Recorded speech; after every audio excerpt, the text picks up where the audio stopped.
And welcome back to ScavTalk, everyone. Today's episode, we're going to be catching you up on all the latest Tarkov news and events. We'll talk more about that in a moment. And then we'll be discussing some hubbubs in the Tarkov community Twitter space about the state of the game, the wipe, progress, how that's been, sort of the public's reception to that, and BSG's efforts or lack thereof. And followed by that, we'll be jumping into an older topic, but I wanted to bring it back up again because, well, someone, personality was talking about. I thought they had a very interesting take from their perspective, which is about silent walking.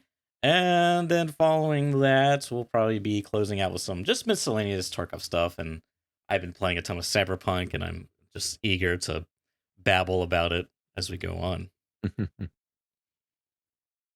So, Giga, I have not played the event.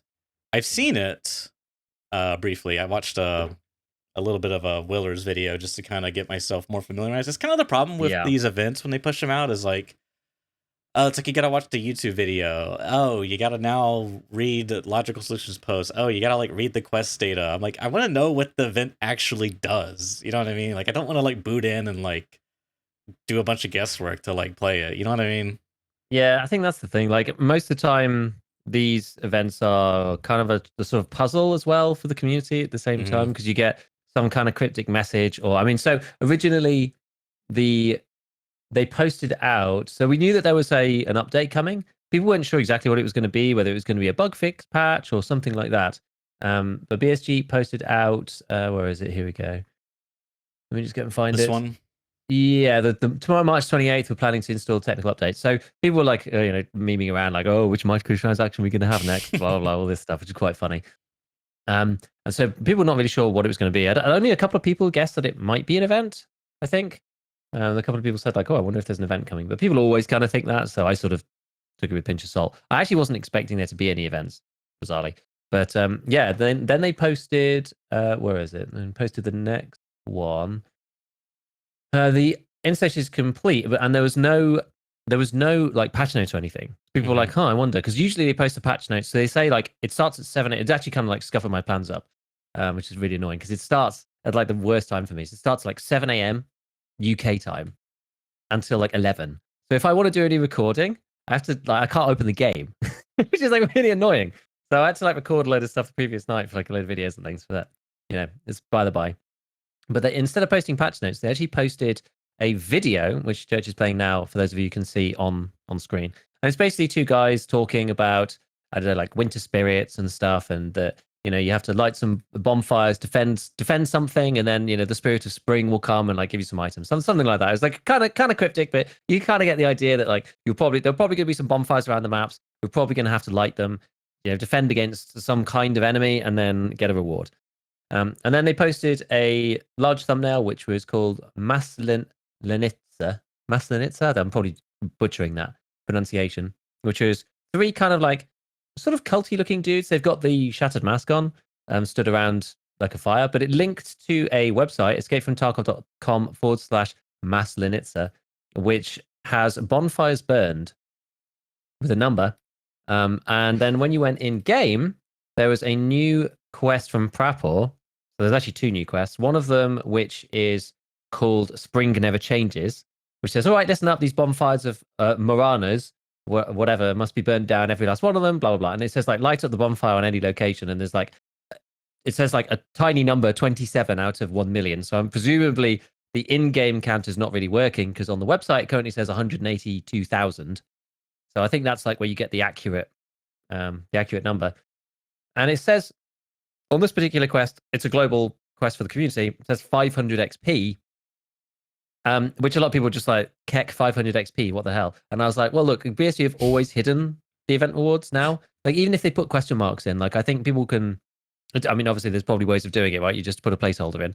But if you have like question mark unknown reward, people can like data mine that and like figure out what it is. So these days, BSG tend to just like keep it hidden now completely. So I reckon that it'll probably be more than just 500 XP. I think there'll be something else global for the community as a reward, but we just don't get to see what it is yet. And then there's the other one, which is Granny's Tales, which is the first one you got. Oh wait, sorry, no, it's not Granny's Tales. Sorry, I tell a lie. That's the next part. It is called Evil Spirits. So it said, "Come in, warrior. You see what's going on outside. Looks like winter's back." So that's the first part of it. The snow returned yesterday, which is actually glorious. But that's only the beginning. There's rumor that these crazy people worshipping Marana out there, they're the reason winter's back. They found something in Santal's stash, got stoned. Now they're seeing all kinds of crazy stuff. One guy said they're building a bridge between the two worlds and putting up effigies. So it's some kind of like spiritual thing. Apparently it's like sort of Slavic, sort of Eastern, like mythology thing. People were telling me in Twitch chat, which is kind of cool. And they said, go around and tell me what's going on. So from Prapor, you have to locate the effigy of Marana on any location and eliminate a follower of Marana. Now I spawned into Shoreline to try and do this because I was like, okay, maybe that's better. Someone said they tried to go to reserve because like by the time I got on, the event had been out for like 2 or 3 hours. So people had a little bit of an idea of like what to do. Someone said they went to reserve. It was very easy to find the things, but it's just quite a small map. So people are just like third partying, fourth, fifth, sixth partying like crazy. It was just like a mess. So I thought, fine, we'll go on one of the bigger maps. We won't go on woods, but we'll go on Shoreline, somewhere that's got like slightly better sight lines. It's not quite as crazy in some ways of just getting sniped from a million years away. It can be, but it depends where you are on the map. So I went there and like basically found one straight away down near, it's like the village area near Tunnel, just like the main village. I was kind of the side, as if you were going towards Path to Lighthouse, that sort of open area. As I was kind of coming into the village from the north and moving south, you get this like weird effect around your player, which is called like the Winter's Curse, I think, and it's like makes like a frost effect. There was like a weird event I sort of missed because I was in Hanover last wipe, which was the Poison Customs River thing, which had like poison around the outside of the screen. Yeah, they've changed that effect to like an ice effect. It's like an icy kind of thing. It doesn't seem to give you any status debuffs, but it does tell you that you're near one of these bonfires. Now, I'm not 100% sure exactly how you complete the first part. It just completed for me when I went near this bonfire thing, and I killed one of the people near it, and I just finished the quest straight away. Some people saying that they weren't getting the effect, so I think you have to go like quite close to it to finish that one. But either which way, like you go near one of the bonfires, you kill one of the followers, and the followers are scavs, but they're like a bit beefed up. They do have, some of them have good ammo, some of them have got decent guns, some of them got rubbish stuff, but there's like a really weird effect with their weapons, and there's a lot of them too. Yeah, so all the guns, not only are they like 3 durability out of like 100, but they've actually got like an actual symbol on them, like like it's broken kind of symbol, which we've never seen before, which is really, really odd. But anyway, like needless to say, so in the village area, I went in, tried to clear them out. Like I killed 8 of them and died to like the 9th because he like ran through one of them ran through a door, like crouched as they were running through the door. Like I couldn't even see them on my screen, and then he appeared in front of me and I killed him. But then I had like such little health left, I got like just one tapped in the throat by like another one. So loads of them. I tried to get on Shoreline the next time, and I was fighting them down by the construction yard over by the old CCP temp exit, going towards like the blue fencing area. And the annoying thing is the scavs, I don't know, they seem to kind of like spawn infinitely until you turn the bonfires on. So as a solo player, it's quite hard because you have to slowly like move through and like kill them, but also like the bonfires, but also not be in the open, and also like clear where you've just been. Like I cleared one area like 2 times, and then I went through, and then another scav appeared and killed me from like behind, somewhere where it's like impossible to be. I was just like, oh, that's actually kind of annoying. So Shoreline, I was just like, right, this isn't working. So I ended up moving over to Streets to try and do the next part. Because once you finish that one, you get another one, which is eliminate the followers of Marana. You have to kill 50 of them. There are a lot of scavs. Like I'm at 38 out of 50, and I only tried 4 times. So like there are a lot. You do get a lot of XP because it's just like scavs literally everywhere. It's crazy. But yes, you get the second part, and it says like, yeah, it seems it's more complicated than I thought. There's like a whole bunch of stuff about the spirits of winter guarding the bonfires and blah, blah, blah. But Prabha basically says, try shooting tracers at the bonfire at point blank range, like 10 to 20 meters to set it on fire. Like, it was quite funny because originally the flea market went mental. Like all of the crickets and like, hunting lighters or whatever, like jumped in price because everyone was like, oh crap, we might need these to like light the bonfires. But it turns out that you just need tracers. I don't think there's any other way to light the bonfire other than shooting tracers at them, which is sort of a shame. It'd be quite cool if you could go in with a Zippo or something and light them up that way. That would have been cool. So you had to use tracer ammo. It ended up turning out. And so when I moved over to Streets, I did Streets nighttime twice and did actually manage to kill all of the cultists on both of them. which was called like Scav. They're not really cultists; they're like Marana followers, and like light up one of the bonfires, which I think stops them from spawning. I think I don't know whether they're actually infinite or not. I'm not 100% sure, but I like lit up the bonfire, and then I was like taking a lot of advice from chat at this point because I was sort of in uncharted territory. Like they were all dead. There's stuff everywhere. You couldn't take their guns, so like their guns were can't useless. take their guns. Well, you can, but they're just like jam immediately, which is just pain. Like some, as I said, some of them are good, some of them are bad. There's like Pab 9 in a VSS, which is probably one of the better ones that I saw. But there was like AKs with T45, like all sorts of like random junk. There's like many different types of weapons. But like lots of grenades. They had lots of grenades, kind of like a raider amount of grenades, but with like scav guns. It was like really weird.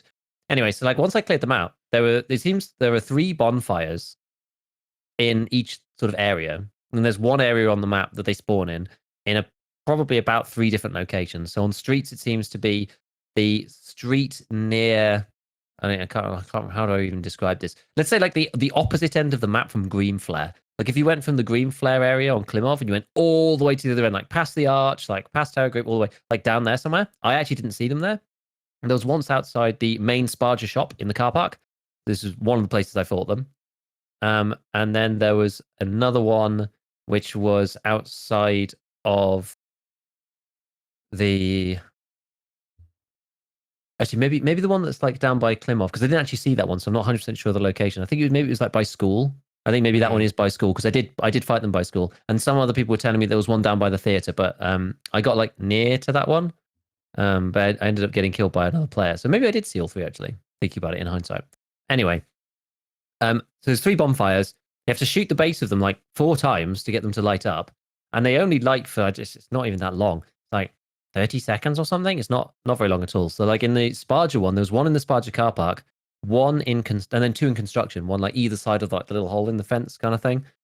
And people were saying, I was like, I shot it, and you get like this buff effect when you shoot it. It's like bonfires, warmth, whatever. You have basically infinite stamina and stuff, so you get like some quite cool buffs. But like I ran around, like lit them all, nothing happened. They kind of started going out, and I was like, what am I supposed to do? And then people were saying, oh, you're supposed to like keep them all lit for like a minute, and then you hear like a chime, and like Zerachi turns up and gives you a gift or something. And I was like, okay, but like I'd like at this point I'd kind of run out of tracer ammo. I had to like wander around like half the map trying to find tracer bullets, because I'd brought on that one, I brought a black MDR with like M62 with M80 underneath. I just didn't have enough M62 left after I've killed all the people, so I wasn't able to do it. I managed to pick up an AK with like 3 mags of T45 off a scav, and I killed a regular scav, so it was at 50 Juras, so I could actually use it.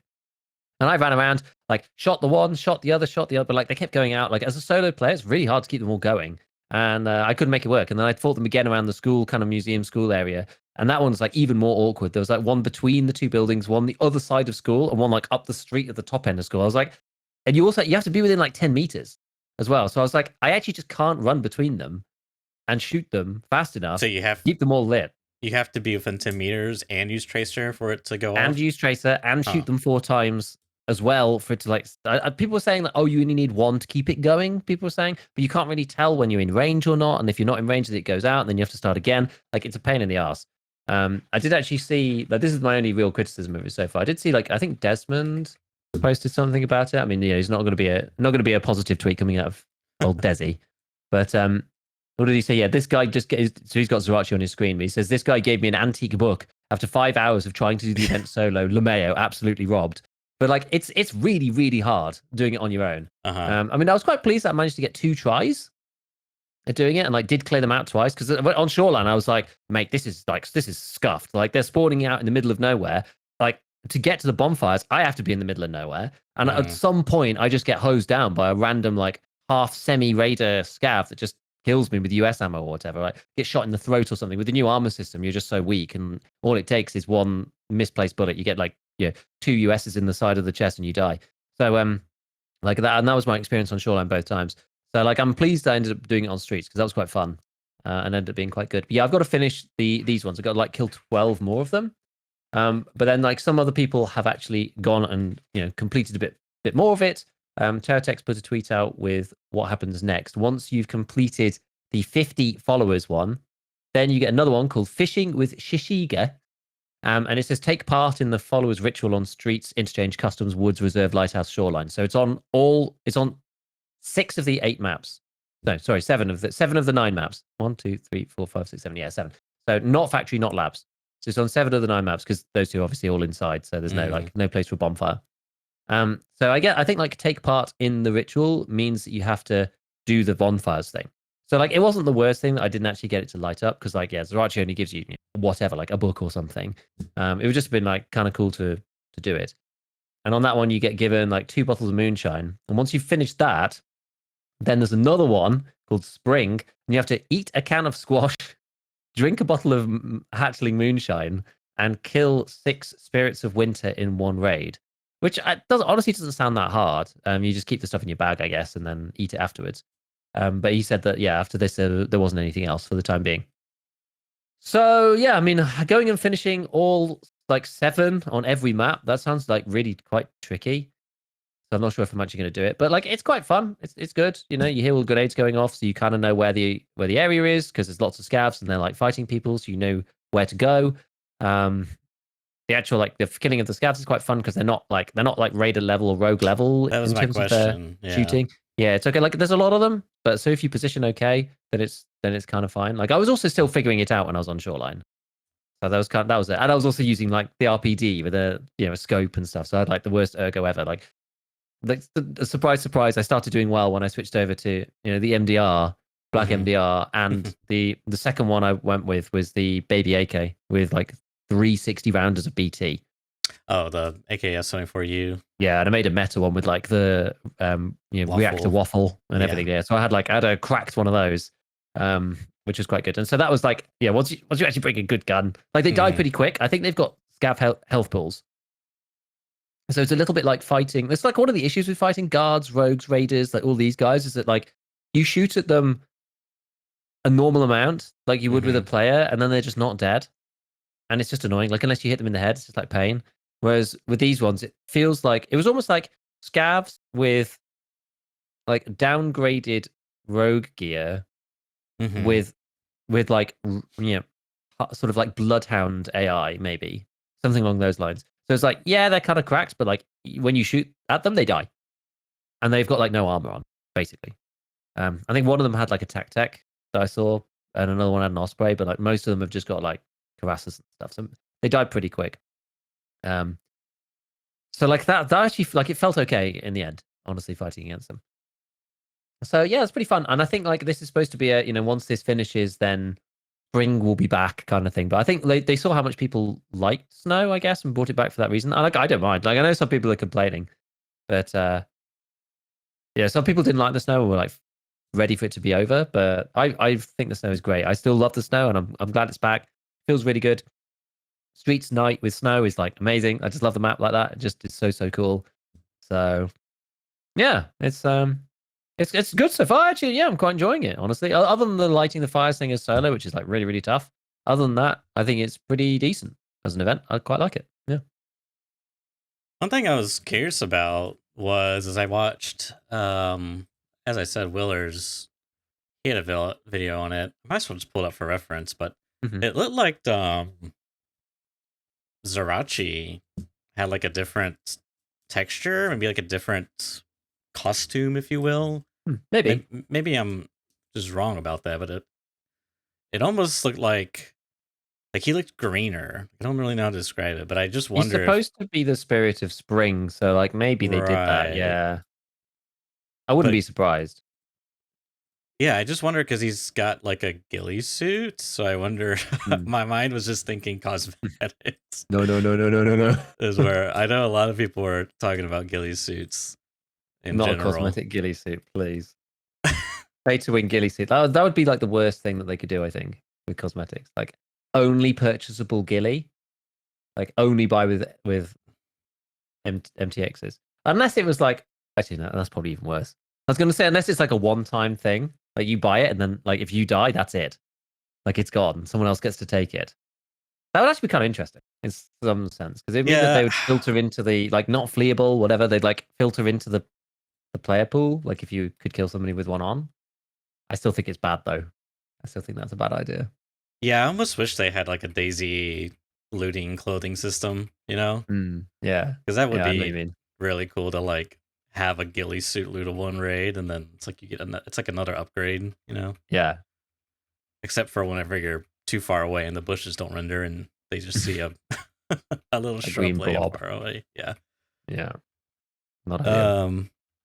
Yeah, the other thing I noticed or I had heard through Willers is like I guess whenever you complete the ritual or I don't know, you get like a warmth buff or something. Yeah, that's the And you bonfire warmth thing. yeah, and it gives you like bonus stamina, which I thought was like interesting. I guess that's to like help you get to the other I think ones, so. presumably. Okay, that's what that is for. I wasn't too sure. Like I was, watching and trying to like piece together what was going on. Like I thought it was like a AI, wave survival, Left 4 Dead zombie type thing, Yeah. but scavs. But I don't. I thought it was gonna be like that too, but the issue is that like you fight the scavs first, Mm-hmm. in my experience. Like I thought you were gonna like go in like the bonfire and then they turn up, but they're just like there. Yeah. They're just like all there. Like my original plan was to go in with an APS pistol with PPT in it, God. which is tracer, and just have that as a secondary, and then have my main gun be whatever, so I don't run out of tracers. But the problem is, like, I see. I couldn't keep the ritual up with 90 rounds of T45 as a solo in an AK. So, like, who knows, man? I don't even know. Yeah, I don't even know what to do. on that thought, because he had like two raids. One was on the interchange, the other one was on streets, and the one on the streets, he actually ended up teaming up scavs, and he was like telling them that, yeah, you don't lose scav karma for shooting these scavs. You don't actually. I thought, oh, that's interesting, and yeah, he But like it's hard to tell helped which ones are them, which, is the issue. like which ones are what. Like, I killed normal Regular scavs scavs and versus Marana followers. yeah. As a complete side note, like, I'm having a real problem because, like, me and my 3-year-old have just watched Moana, the film, and with this thing called Marana, like, Yeah. I just keep calling it Moana. Like the worst thing ever. Proper Disney event. the Tarkov Disney crossover that we the crossover that we never knew we wanted, but that we needed. Imagine. You can buy there's skins for the crossover event in the shop. All right, let me stop. It's someone's like right now just like tossing and turning. Like, no, it's a nightmare. Make it stop. God. Yeah, I wonder if they like, because it is kind of hard to do the solo, and they have to like kind of build these events around scavving in mind. I guess Maybe. I don't know. So I wonder if they like wanted you to like team up and raid with other people to like complete it. I don't know. I'm trying to speculate on some of the decision making, because the other one that's like I'm scratching my head about, like that was the first thing I was like super intrigued about when I saw it, was their guns being like all red and like the red X. I was like, well, what's that about? Like, what is that? Like why do you think they did that? Like why? What do you think the reasoning is behind that? Originally the theory was that, like, there were some people speculating that like your gun would go down in durability faster when you're in the frosty thing, but that doesn't seem to be the case. I think it's just so that you needed to have brought enough stuff with you, so you can't really like just pick up their guns and carry on, which is, it's almost a shame, because you could play like gun game, with the followers, which is, that would have been kind of fun. But like maybe it was that, maybe it's just like, so there's like infinite scavs, so you can't just like take their guns. They're not going to flood the flea with like VSSs or whatever that are like, well, you could take it and repair it, but probably not enough where anyone would want to buy it. Yeah, I think they were like kind of low. I still think they were kind of low. The one thing that is interesting is that they've got like masks on. Yeah, so they've got that. Like so Death Shadows. So there's kind of a new meta around masks. Right? We talked before very briefly about the CQCM, which is the class 4 full facial, like doesn't have top of head. I don't think. I think it's just.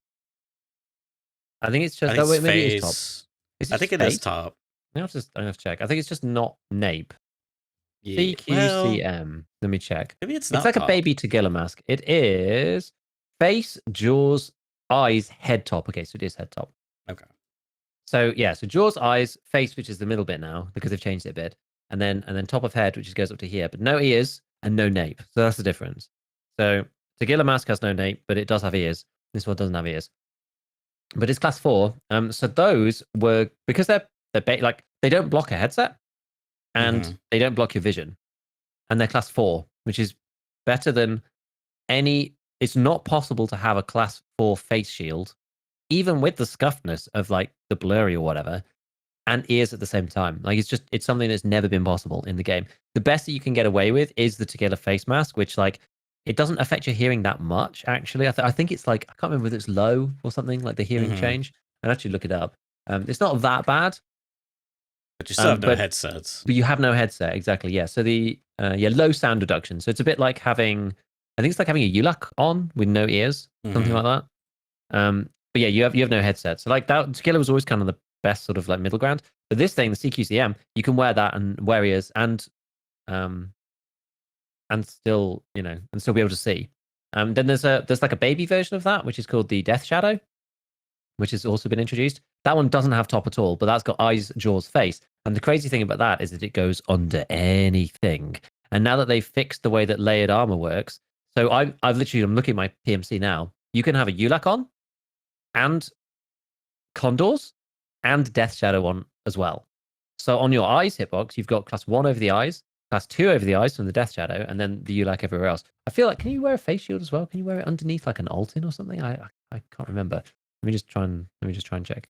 Conflicting. Oh no, it's a conflicting slot earpiece. Yeah, so you can wear an Altin with a Death Shadow underneath, for example. Which is what makes the Death Shadow kind of meta in its own way. Like you can run everything that you usually run and also have class 2 as well, which is why people quite like it, because it's just like a free slot. Then you can put the condors on top. And you can put the condors on top. So like, not that it really makes a difference most of the time. Like since we've looked into the layered armor a little bit, you can kind of see that like if it's going to pen class, I mean, if you've got an Alton on, if it's going to pen class 4 or 5, you're probably going to have like, at least 45 pen. So when that gets mitigated, it probably goes to 38 pen or something, which is still going to go through the class 2 instantly with no damage mitigation, anything. Like there's only a very limited number of scenarios that it will help. But, people have infinite money. So it's kind of like, well, I may as well. Why not? It's kind of the idea. And I think it probably has its own ricochet chance as well, in theory. So like maybe you can. The mask I'm talking about is the two, because someone was just asking in chat. I'm talking about the Death Shadow mask, which is class 2, and the CQCM, which is class 4. I think what's the full name of this thing? The Atomic Defense CQCM Ballistic Mask Black. It's a Lightkeeper unlock. So you can buy it for 83k from Lightkeeper if you do Lightkeeper's like 15 billionth task. I don't even know which one it is. But you can buy it on the flea, and it's like, let's put it this way: they're dropping at the moment in raid on these scavs, and it is still 300,000 rubles. I think before the event, I'm actually going to look it up. They were kind of higher before, as I recall. I think they were like 500,000 or something. Let me have a look. CQCMs. It's dropped off a lot. So yeah, they were, as of recently, anywhere between the low, it was 500k over the last week, and the high was, the high spiked up at like over 1 million rubles. But yeah, the average it seems to be is approximately 700k, 750k for a face cover. It's punchy, but they don't spawn a lot, so that's partly it. Right? It's not like there's a lot of people buying them. It's a supply problem more than anything else. Since the event, they've dropped to, as we said, 250. They're like 300 at the moment. So they've like nearly it's gone down in price by 70%, because they're now dropping in raid like so much more frequently than before. But yeah, they're good. I've never really used one. I've never used them, but I think like they are technically decent.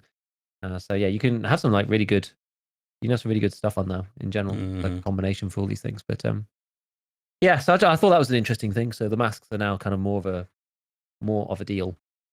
There was I thought that you were going to have to wear a mask at some point, because the next quest, which I read on Twitter, was like, people were saying something wicked is going on. They put these masks on their faces. And I thought that maybe if you put it on, then they wouldn't kill you or something. But like, apparently that just doesn't really seem to be a thing. So yeah, but it's cool. It's cool. Yeah, it's cool. I don't know if I'll play it. I don't know. I think you can like see it, and that's probably enough. I don't think you need to experience it. Yeah, I would say it just doesn't really speak to me right now. Yeah, which is fine. That's completely fine. It's it's a thing. It's a thing to do. It's come at a good time.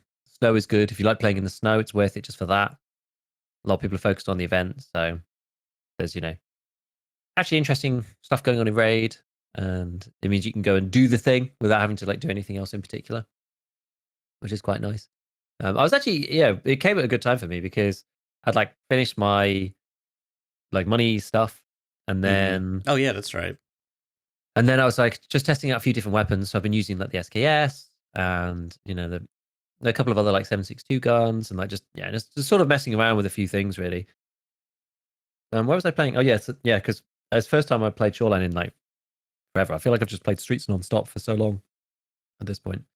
But no, it's good. I quite like putting together a kit that I'm like, okay, well, I need to fit tracers in here somewhere.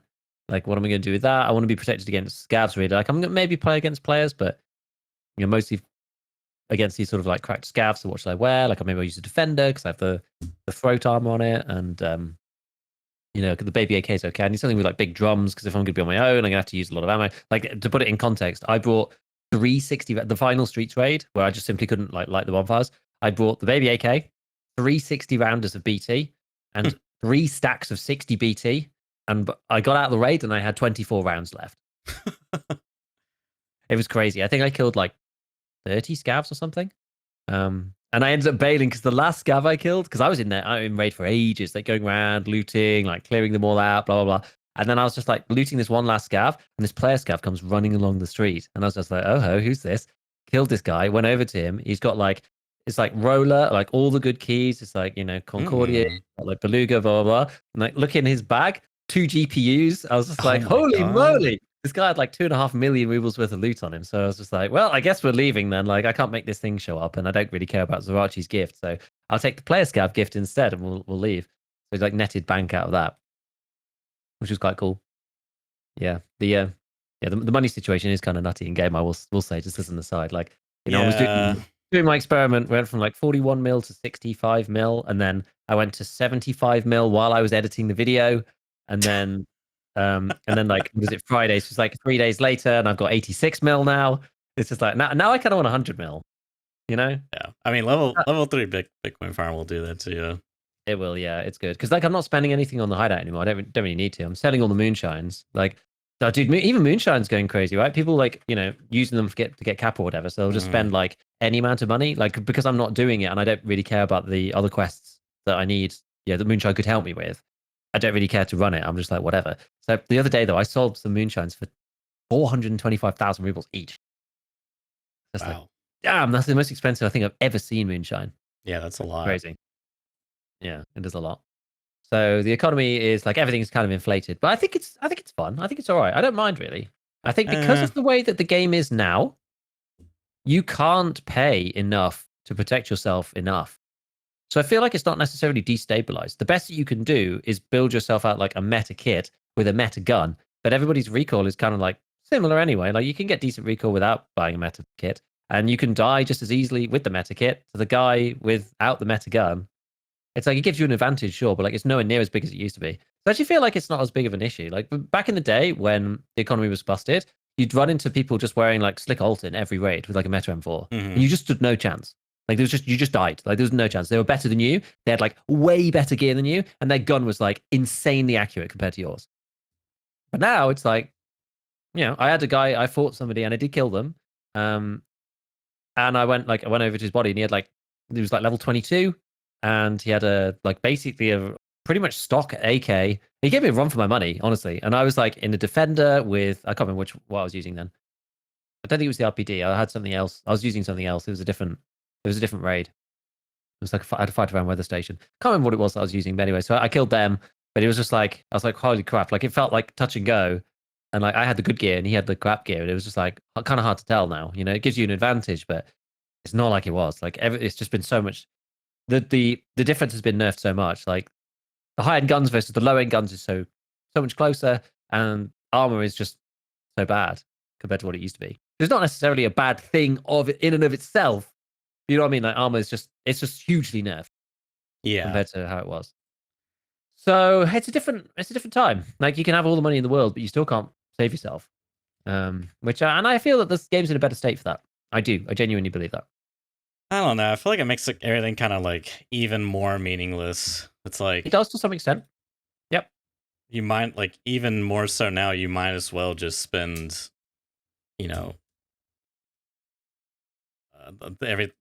like just go all out. Like why not? I mean, it's I don't know. It I think feels like penny pinching days are like mostly a thing of the past once you get to a certain point. I mean, that's like kind of always been the case, I would say, yeah, but yeah. I don't maybe think even that's new really.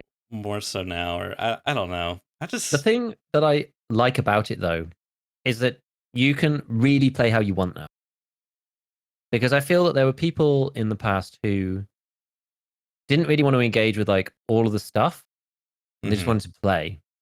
And I think you yeah, can do that a lot better now because like you're now some not ways. yeah, like you're still at an advantage if you min max and look at all the stuff, watch the guides, understand how the armor system works. Like I had somebody in my Discord the other day who was like, "Look, I just don't really get the armor system. Like I don't really understand it." I like linked them the video, and I was like, "Look, this is the best explanation of the whole thing." And they're like, "I'm just kind of trying to look for like what something that's easy to do, Hmm. really. Like rather than necessarily understand everything. I just want to be like, could you just tell me something that's easy to do?" And I was like, "Okay, if I was you, you're not going to go wrong if you do the barter for the Thor concealable, Yeah. and you do the barter for the defender. You take the front plate from the defender, you put it in the front of the Thor, you buy 2 monocleats, class 4, and put it in the back of the Thor and the back of the defender. That way you get 2 class 5 plates with the defender. You throw away the Thor plates, who cares about that? But then you just run Thor, defender, Thor, defender, Thor, defender, use the defender plates and the Thor. Like they're both kind of light. Like you won't go wrong. And I feel that in some ways, like players like that, they're not like gimped for not wanting to engage like fully in it. They're just going to be told something easy to do. And like, yeah, maybe they're not like min maxing everything or whatever, but that's fine. Like they don't want to do that, and that's okay. I feel like you can almost engage in the game the way you want. Like if you want to make like guns look kind of cool, then you can. You can make a cool M4. It looks good. There is still that element that I was worried about in the past, which is if like you are minimizing the amount of like RPG, the progression, like the meaningfulness of actually doing the things. But I think I've come to realize that the people who like to do the things will do the things anyway, even if the advantage is kind of small. And then because the actual gameplay loop of Tarkov is like, if you're enjoying it and you're in a phase where you're like playing the game and enjoying it, the gameplay loop itself of Tarkov is enough without those things, like needing to be like amped up to 11. They can be turned down like they are now, and it still feels rewarding and engaging to interact with the systems if you want to, but you don't gimp yourself if you're not. And so it feels just fairer. And then newer players, are doing better. Like experienced players can die more easily to stuff. I don't know. Like I feel that the game's in quite a good state, personally. Not that you'd believe that if you read Twitter. Hmm. Yeah, I saw that, but I mean, I really just can't be bothered to really get involved. You know, like look into it and see what's being said. Yeah. I did think, I guess, just jumping into the next topic. I guess it was Landmark that made a post about. I thought I had it open. Anyways, let me I find can it just real quickly quick. send it to you if you want. I've got it open. Here, I got it. I got it right here. You got it? Yeah. Made a comment about, says game's in a bad spot right now, and you're asleep at the wheel at Battle State Games. And I guess a lot of people, I don't know. I guess this got, I got a lot of traction actually. 500,000 views. What the frick? As goes these type of things, but I don't know. I mean, I saw like bits and pieces, a few things. I thought my only main comment was I thought his response was kind of weak. Like I have to go into the replies to see exactly what he said. Um, yeah, he's just cheating, scuff hitboxes, bicep blocking bullets, audio, pitch black shadows, probably.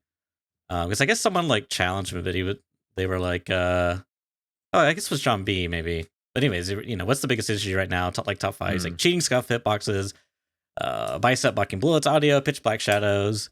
Actually, sub one of those for binaural audio pop. And like, I don't really. This is why I've like often held the position where it's like, can we just accept that BSG is likely going to have a very difficult time of fixing some of these like larger systemic issues with like online gaming, like cheating, for example. Like I really hate that cheating gets brought up so many times. And instead, let's just focus on the things that's like well within their reasonable control to like address. Like recoil. Like God, the swipe has been so good just for the recoil alone. Like I still have my critiques, and the AUG was like really good. Like someone, I think it was Karen's. I think is that Karen's? Crans? Crane? Yeah, the German. I think they're German. I think. Yeah, I'm pretty sure. They do like visual graphics about Tarkov and different like helpful stuff. And he made a post about what's been your biggest achievement this way. And like for me, it was like I got 95% to Kappa, which like I've never really felt driven to go for Kappa, but I was like wanting to do a send off, and so to speak, and also like just the majority of the wipe for me was like enjoyable. Like the most miserable parts were grinding the quests, like finding Killa, grinding. What was the goons was like what killed me basically. But otherwise, like the combat overall has just been like so much more enjoyable for like the recoil. Like just it's amazing how like a single change just made the game like so much more enjoyable. Like there were still frustrating parts, scav sometimes shooting you through bushes, which I felt like's happened a lot less. I think they have like addressed that a bit. I'm not positive about that. Of course, like desync audio. I mean, those things are still there, but like the main way we interact with the game, which is shooting the gun in your hands, has been fun. Like made it way more enjoyable. That's like the stuff that I feel like we should prioritize, not this like big like the cheating's a big one. And some of these here, like to be fair, the I don't know why they made the change they did with the arm stuff. I think that is problematic. I don't know if like labs now is like filled with what's been coined as chicken wing gamers, where they all got the canted sights, so they get that 3% chance to mitigate a bullet with their arm absorbing the instead of going through the chest. And I don't know. I mean, the again, audio is probably one of those things I'm going to say is like it's probably going to be an inherent issue, because I do think as well the way BSG designed the game is not very traditional towards typical FPSs. They don't typically integrate vertical audio as a big aspect in the way they design maps. Because audio in video games is really hard. And but BSG, is kind of like doing their own thing, right? So, and I would like the audio pop to go away, but it's also one of those things where like I can make an analogy to like the secure container, right? It's like you killed someone in a high loot room and it's like there's no loot in there for you. It's like, oh, he could have like put in his butt, but maybe he didn't. I don't know. Maybe nothing spawned, whatever. It's kind of like out of sight, out of mind. It's kind of the way I feel about like the audio pop. It's like, maybe this guy waiting at the corner heard me audio popped, whatever, but like I don't know. It's like when I get it, I'm going to use it to my advantage. This is one of the things like out of sight, out of mind. Like I can't really see who's getting it or not. It is a bug, yes. Should it be fixed? Yes. But I don't think it's one of the things that's like sucking the life soul out of me wanting to play Tarkov. Do you know what I mean? It's mostly Tarkov grabbing me by the balls. And because of its core gameplay, right? That's the thing. Like being critical of like the core gameplay mechanics around finding bosses and stuff. I think that's completely valid, right? Because that is annoying. Like before addressing all the other stuff, this is kind of a neat. There was something I was going to talk about that I forgot about that you reminded me about, talking about bosses and goons and whatever, which is that I've been chatting to a few people in just like in Discord and on my chat as well about the mechanism for boss spawning. I don't know whether we talked about this. I don't know whether we actually did or not, because I think we might have like alluded to it, but I didn't really understand how it was being done. And I still am not sure whether this is 100% true, because like you hear a lot of rubbish on on the internet, and people repeddle all sorts of random stuff, which has reminded me of something else that I'll say in a second. But the whole boss spawn of like 30% thing, like nobody really knows how that worked completely, and like you can run the same map like a billion times and never see them, which is what you were saying about, right, when you were doing your Kappa hunt. And the I'm going to call it a rumor because like nobody knows for sure, right? But like the rumor is that the spawning logic for servers and bosses I've heard is that the 30% chance refers to 30% of servers with the boss spawning. And so the idea, and the thing is, this could be random chance too, so I'm not sure. Like I don't know if this has actually been like, let's put it this way, I'm always certain this hasn't been scientifically tested. And so this is general, Tarkov community, we think this is the case, therefore we will portray it as absolute fact and that we know for certain, which I just hate. I hate that in the community. There's a lot of it and I hate that. But the rumor is that if you find a server where the bosses are spawning, you'll probably find them like every raid, or at least they're spawning there every raid for I don't know how long, like maybe a certain period of time. But that also contributes towards if you're on the 70% of servers that bosses are not on, you will never see them. So people think that the boss spawns are like bugged or whatever. I mean, that could definitely be true. I don't hunt bosses enough to know. I just see people talking about that, and we've had a few conversations about it. It could well be true. So like maybe if you do find the bosses, then keep running that same map on the same server for the bosses. But I mean, the thing is now it's aggregated by region. I don't even know like what that means. Like it. You could be, in mine, I could be on a German server or a UK server, France server, whatever. I have no idea because mine's just like West EU. So who knows? I mean, maybe if it's by lowest ping, maybe I'm always on London. I have no idea. I'm not sure. So I don't know. But like that's what people are saying anyway. So maybe that's like the context as to why sometimes you just don't find the bosses and stuff. But yeah, like it should be 30% per raid, right? Of course. Right. That seems like the logical thing. Yeah, it shouldn't be done in some stupid way because otherwise you just don't see them. Maybe that's just a remnant of how they built their infrastructure, and that's just how to change something like that would be very a very daunting task. Maybe I don't know. Yeah, but yeah, something like the footstep bug is just it's not as insidious as like invisible players. I know what you mean, right? Like it's invisible players. It's like you die and you don't see them, and you feel very aggrieved, right? And you're just like, yes, F this game, like this game's busted, like I've just lost all my stuff, blah blah blah. Because it's like directly relevant to like you losing your kit. Whereas with the footstep bug, you never know whether on the receiving end of it or not. But what I do think I think the worst part about it is that because people kill you in like seemingly just like impossible ways, you're just like, well, it really feels like they had, they were Noah, they had ESP. Yeah. And I think it contributes towards the perception of cheating. I could see that for sure. Not to say that cheating isn't a problem, but like say like half of the say like a third of the sus situations are cheating, a third of the sus situations are people just misreading the situation and not knowing what's going on because there's no kill cam, and a third of the situations are the footstep bug. Like it would be a significant contributor towards people feeling like the game is scuffed and the cheaters are everywhere, when half the time they just hear you clip clop into their audio range and sit there until you walk past. Like it's happened enough times to me killing other people. Now when people kill me, I'm just like, could have been footstep bug, right? Like how do they know I was there otherwise? So it's you just don't really know, which is like really, it's just it's problematic. I'm still on my no stats drive, by the way. I don't read anyone's stats anymore when I die. I just completely negate it. No, I don't even care. I don't even want to see it. It's much better. Okay, so let's read it all the way back. So back to Landmark and his post. So he was talking about all those different things. I agree with you that cheating is a silly thing to bring up, because like every game is plagued with it, and Tarkov's got a direct economic loop for it, so it's always going to be plagued for it. And also, they're probably not the best anti-cheat developers in the entire world. So, it's tricky. The only game that I ever see get bandied about is Valorant, because it was built from the ground up with anti-cheat in mind. And even there, if you go on the Reddit, people talk about the influx of cheaters and cheating there and blah blah blah. Like it's still an issue. Maybe not as much as other games. It's harder, but it's not. The Tarkov was built with probably like no anti-cheat basically in the beginning. So they've had to like retrofit this in, and it's not their wheelhouse. And they're in a second/third tier location for programmers, etc., etc., etc. Right? This is like hard. It's a really hard thing to solve from a what would you call it, like a corporate level.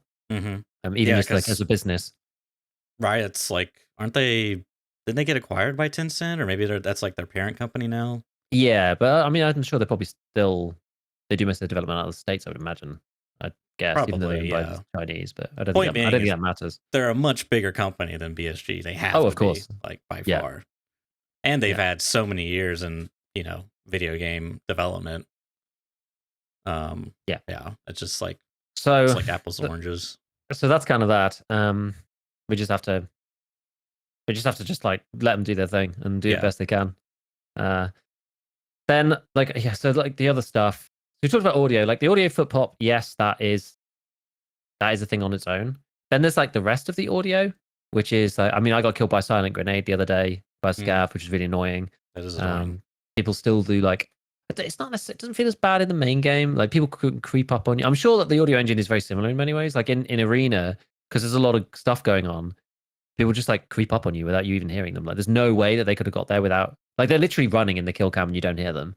And I'm sure that's probably the same in the base game. It's probably more critical in Arena because there's like 5 sets of people shooting and like the audio engine, I don't know what happens, but like there's something to do with like the number of sounds going off at the same time. Like you can like, I think Jesse was talking about this, like you can throw a nade, you can get someone to throw a nade and then fire, and then you can like run up on somebody else. You'd be like, yeah, Chuck, make some sound now. Yeah. You overload the audio engine and then they don't hear you run up. Well, I think that's annoying. In general, it's like a general tactic, to sort of like obscure your sound. But I do imagine, especially with Tarkov, like it peaks, so like it has to be doing something. I don't know. I'm not I just an like audio don't think the sound engineer. even plays. I think like if there's too many, It could be. I don't know. It could be, but it seems to be like that. So maybe that's still probably a problem in base Tarkov. It's not as much of an issue because there's usually not as much going on sound wise. There's only usually 1 or 2 fights or a couple of gunshots here or grenade or whatever. There's not normally as like frenetic as it is in Arena. I'm sure that's probably still an issue. So that needs to be, that still needs to be resolved a bit. I do feel like most of the directionality is okay. Like occlusion and that kind of thing is like could still be better in some cases, but it does feel like it's improving. Like directionality seems to be all right. It's just like some cases of missing audio, I think. But other than that, it's like we're getting there. What else are we talking about? Yeah. So okay. So Pitch Black Shadows, because that's probably just a really quick one to discuss. Like they seem to like other than it. Yeah. I don't know. Like it doesn't feel as bad of a problem as it was. I think that they do need to change the lighting in general, like some hybrid between realistic lighting and like gamey lighting. When you get those bugs on reserve or whatever, where you suddenly everything's like lit up for no reason and it looks like, I don't know, lighting from PlayStation 2 or whatever, like years ago. And I think there's a balance to be made between atmospheric moodiness and like actually being able to see people. There's still too much fog in the distance, it's still too obscured, like grey on grey, 1PMC versus a black backdrop. It's still too obscured, I think. And I still have my gamma up at like plus 30%. So if you're playing the game normally, you probably can't see in those areas. Like it's just annoying. So that's probably valid, I reckon. That's still valid. But like I don't think it's necessarily game breaking. Like in terms of the top problems in the game, I don't know if that's really up there for me. I would just say I think that kind of falls into my category. I think it is sort of a gameplay thing that doesn't feel good. Like, you remember that one video that we talked about in the ScavTalk? What was it? Barry Bazinga Barry Bazinga Gary Bazinga, right? Yeah. Sorry, I just butchered his name like 3 different ways. He had that video where he kind of like showed off some of his like critiques and ideas and stuff. And like that was one of the points he brought up as like long range sniping and like shadows. Like I don't know why it's like gray, like basically black, and like you can't see the guy. Yeah. And I don't know. It's just something about that does not feel good for me, because it's like I'm better off approaching that person up close than trying to like snipe them at range. Like I don't know, it just doesn't feel good. It feels counterproductive to like what they're going for in Tarkov. It's supposed to be this more like tactical shooter, but I don't know. And maybe you can make an argument, well, he's playing tactical, he's hiding in the shadows where the sun's not casting. Like I get that, but just like the scale, it feels like there's not a lot of gradient in between. That's kind of my take. I mean, and on that note, it's like the meta, the most competitive thing to do is to like play with your gamma and contrast and your post FX and color correction settings till you get like the most insane color banding that still makes the game like visible, but because the color banding is so strong, it's like everyone's casted with like edge detect, chromatic aberrations, like chroma noise going on. It's like, like you could get it so extreme on interchanges, like it looks you could just walk and you can just see like color banding from like the lighting to the shadows because it's so extreme as you move. And this is the thing, it drives people to make it, and this is the issue, right? It's like they try to make it like realistic, but it's like it's not realistic and it's also bad gameplay. And that's like the worst case scenario, It's like gameplay should come first. If you can make it realistic as well, then that's great. And there's a gradient to that. But like when it's both, it's terrible. And then you push people towards making it look unrealistic Hmm. so that they can see to get the gameplay elements in. It's like, and then also with Tarkov's incessant obsession with like long range bolty sniping or whatever, and it's like half Right. the time you go in Right. and you can't see more than 50 meters. It's like, what are we doing That's here? You know, come on, guys. Like, why? that's the part that kills me. Yeah. Yeah, there It's should be more like visibility. you go and look, and it's like, oh, it's cloudy on the weather, screen when you're going to pick the map. It's like, it's probably Mm. fine. You go in, it's just like 50 meters in, just pure a thick wall of fog. You can't Yeah, see anything. It's like, okay, exactly. well, Like overcast should just be that, right? Like I'm as a Brit, I'm well used to overcast. You know, it doesn't affect your visibility unless it's like actually foggy. And I think the foggy weather is fine to have in the game. It should mhm, be few and far between. And most of the time, even when it's overcast, it's because of the way the lighting works, right? Like the only time that you can actually see is when the sun is really bright. There's like no clouds in the sky at all, and like as soon as a cloud comes over, everything goes back to being that weird gray. It's like part of the reason why snow is so good because the weird grayness kind of goes away when the background is white. Like the snow like cuts through. I'm sure the fog effect is still there. I'm sure they haven't changed it, right? Like why would they? But the snow, the background of whiteness kind of like cuts through that foggy, like grainy effect and it allows people to stand out much more, right? And when you've got a green backdrop and then a grey fog and then a greeny, browny, grey PMC, you just don't see them. When it's mhm. like what the stark, bright white background and then a light thing of fog and then a greeny, browny, whatever PMC, it's like, oh, the PMC really stands out. So like you just Yeah. don't notice the fog anymore. That's one of the reasons why I love the snow so much because visibility just felt so much better in general. And there's less tree cover and whatever. But it's just weird. It's just weird compared to like what they should be going for, and it's not realistic. Right? It's just like you can see for miles. Like on a overcast day when I'm driving down, the one of the dual carriageways or whatever, I can see like 10 miles to the nearby Mhm. like big hill or whatever. It's like really clear. It's really it's really really clear. Unless there's a lot of I don't know, like a lot of fog or a lot of rain or whatever. Like even when the sun's not out, you can easily see. I just wish they'd change it. I just wish they'd turn it down. Like it's not necessary. I don't know why it's Yeah. like this. I don't know. I was thinking too, like kind of on that note, because Tarkov is such a like competitive game. Like it's not a competitive game, but you're competing for loot in the game, It's a right? serious game. Yeah, that's a good descriptor. It's a very serious game, right? So like, because I've been playing CyberPunk and I've been trying to get all these like ray tracing features to work and tweaks and whatever. But point being is like, you remember that one video? Oh man, what's his name? Tarkin. I think it's Yeah. Tarkin, where he did the interchange ray tracing. Hmm. I was like, man, what if they had that? Like, that would look so good. I wonder how to affect the lighting. And then I was like, well, it's gonna cost you like so many frames. Like, Yeah. maybe you could get it to run on like a stable 60. But then, like, who's gonna actually do that? Like, there would have to be like some significant competitive upside. Like, the lighting was better, so you could see people better, or Yeah. something ridiculous like that.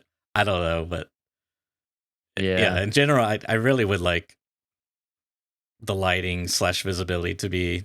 But like, look now where you are on interchange, right? If you go Mhm. to your left and like go to the road and then look all the way down the road, like there's nothing wrong with the day that you're in. Look how foggy it is at the end. Like, Yeah, why the hell is it so foggy down there? There's like absolutely no reason that it should be so foggy down the end of a street like that. Like there's no, it's not a foggy day. It's like lightly overcast. Like, what gives? It just doesn't make any sense. Like, it's just something to do with their lighting model, and it's terrible. And you can see it just generally. This is like haze. It's almost like someone's had a bonfire at 250 meters around you in every direction, and it's like that regardless of what time of day it is. It's like so annoying. yeah. I mean, maybe to play devil's advocate, maybe that's the aesthetic they want to go for, because within their lore, Tarkov, the city Tarkov, has been destroyed. There's been all this war and smog in the city. Maybe there's something there. Sure, maybe, I don't know. Yeah, and I think that like gameplay should take precedence over that. So I just Yeah, don't care for it. I'm just not bothered. And I don't mind if it's like, yeah, sometimes it's really smoggy for whatever reason. There was like a load of fires or something, and then you could build that in. But to have it like that, it's like that that's a 24/7. good It was just point. Yeah, it's like it's always like that, except for the extremely rare situation where it's right. like super bright and there's some weird, I don't know, there's some like planetary alignment on sometimes on Tarkov's thing, and it's just you just get like, oh, I can actually see 300 meters now and snipe. Yes. But it's super super rare. And then the other part really is the hitboxes stuff. People talking about like scuffed hitboxes, biceps blocking bullets. Like at this point, like so this kind of ties into what we were saying before about the armor system. I think that the bicep, like the canted meta and biceps blocking bullets, like I feel like it's just micro adjustment stuff. Like the canted meta is maybe one thing. Biceps blocking bullets is probably more of a topic. I'm not going to say it's necessarily an issue, but it's more of a topic.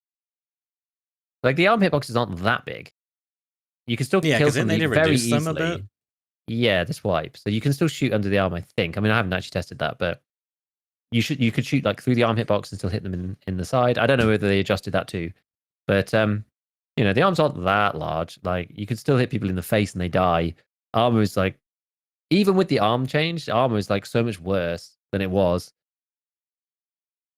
I don't know. I'm not sure. Like you can have your own opinions about the scuffed hitboxes, but like they are now working as they should, as they were intended to work. So then it's basically like now it's a subjective thing. Like beforehand, they were just not working. Right? It was just too crazy, and they seem to have fixed like armpit a bit, and like the arms has sort of fixed that as well and helped a bit. So now it's subjective as to whether you think the variability is good, bad. Depends where you're coming from. Like, yeah, lowering the or increasing the variability does kind of affect. Doesn't necessarily affect the skill ceiling, but it means you'll die. Like, there's more upsets, right? Like, you'll die more often to like random player X Right. who just gets a lucky shot. Yeah. Like, so for skilled players, like your win rate will go down. Like in the same situation, it's lower than it was previously because the more consistent things are and the higher time to kill gets, the more an experienced and skilled player will win against an inexperienced player. The lower the time to kill you make and the more variable you make it, sometimes the inexperienced player gets lucky and wins. In the old system against thorax armor, that would never happen, but sometimes they'd hit you in the head. Now they can also hit you in the neck or the side or round the plate or whatever. So yeah, the variability has gone up. I feel like it's as I was saying before, I honestly like the pro players and the crack chads talking about the variability in armor system, whatever. I don't care. You got to take your lower win rate. You got to suck it up. I'm sorry. Holy based. This makes it easier for new players to enter into the game. You're already Yeah. insanely good. Sometimes you're going to die. The new system is worse for you. Like you just got to get over it. Honestly, that's how I feel about it. I mean, fair enough. I don't think the hitboxes are scuffed. I actually think that I think it's ended up being good for the game. Genuinely. Yeah. I mean, I would say in the general, generalizations, it definitely is probably better for the average player. Because, like, to me, Tarkov's, quintessential design philosophy is make the game as sufferable as possible while also making it, and because it's super sufferable, the rewards are just that much better, right? Yeah. And it's like, but we don't want to like completely demoralize you. We just want to like humble you and remind you where you are. You're in Tarkov. This is X, Y, and Z. So I feel like that kind of plays into it as well.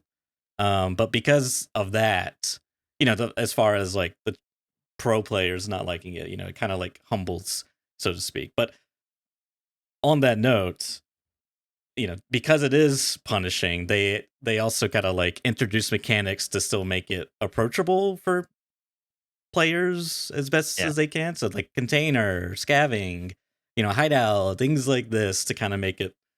They don't completely put you in the ground, just enough where you can you can claw your way out. Yeah. And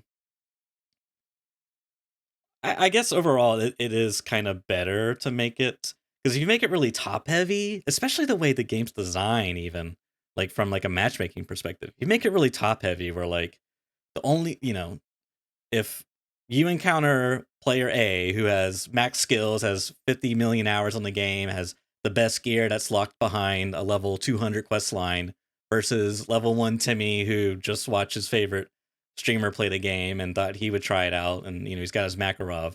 It's like if you make those very top heavy where like 99.99% of the time player A always beats player B and the matchmaking is just kind of like whatever, random, it's not going to be a very good experience for that player. And it's honestly not a very good experience for anyone because it's like first come, first serve, it's like a very, there is no trickle down economy in this in this stage. You know, Mhm. it's like the rich are always going to get richer, are always going to be better. So I think you do kind of have to have those levers. But I don't. It's another one of those gameplay things that for me is frustrating, where it's like, yeah, you just, you know, sometimes you just get lucky. Sometimes I just get lucky. It's not like my cup of tea, but I understand it is very much, it fits within BSG's framework, I think, you know. Yeah, and there's no right answer.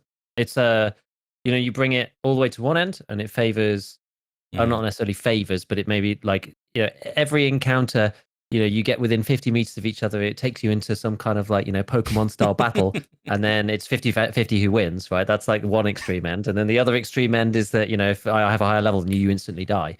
Right? We're kind of like, the old system was sort of 75% along that route, and we're down probably at the 25%, I would say. And so it's like, the further towards the even Stevens you gets the experienced players. It's annoying, right? You lose to some piece of crap because some guy got lucky. Yeah, it's a really frustrating experience. I get it. I understand. For the, you know, the really low level guys, it's like you get killed by somebody who's like really experienced. You can never even fight against. It's like, well, that's also really annoying. So like, it's one of these gray areas, right? Where it's like, there's a sliding scale, and the more you tip it one way, you annoy one set of people, and the more you tip it the other way, there's no perfect solution here. So I feel that we're probably in a better state now than we are. Like, you know, the Chads, yeah, they die sometimes to random stuff, and like that's annoying. And especially when it's scavs, like sure, they could make the AI better. Like they could tone down the AI a little bit so that they're like, you know, threatening, but not necessarily just like killing you to the throat and stuff. Like because I have my own opinions on that. I mean, if you die to a player and they get a lucky shot on you, I feel like that's kind of fair enough. You know, so if it's another PMC, and this way, at least it favors, you know, more so on the newer players, people who play less, less experienced players, whatever. Like, you know, the Chad's like, you know, you got your recall update already. You know, hit your shots and you won't die. You know, Just get good.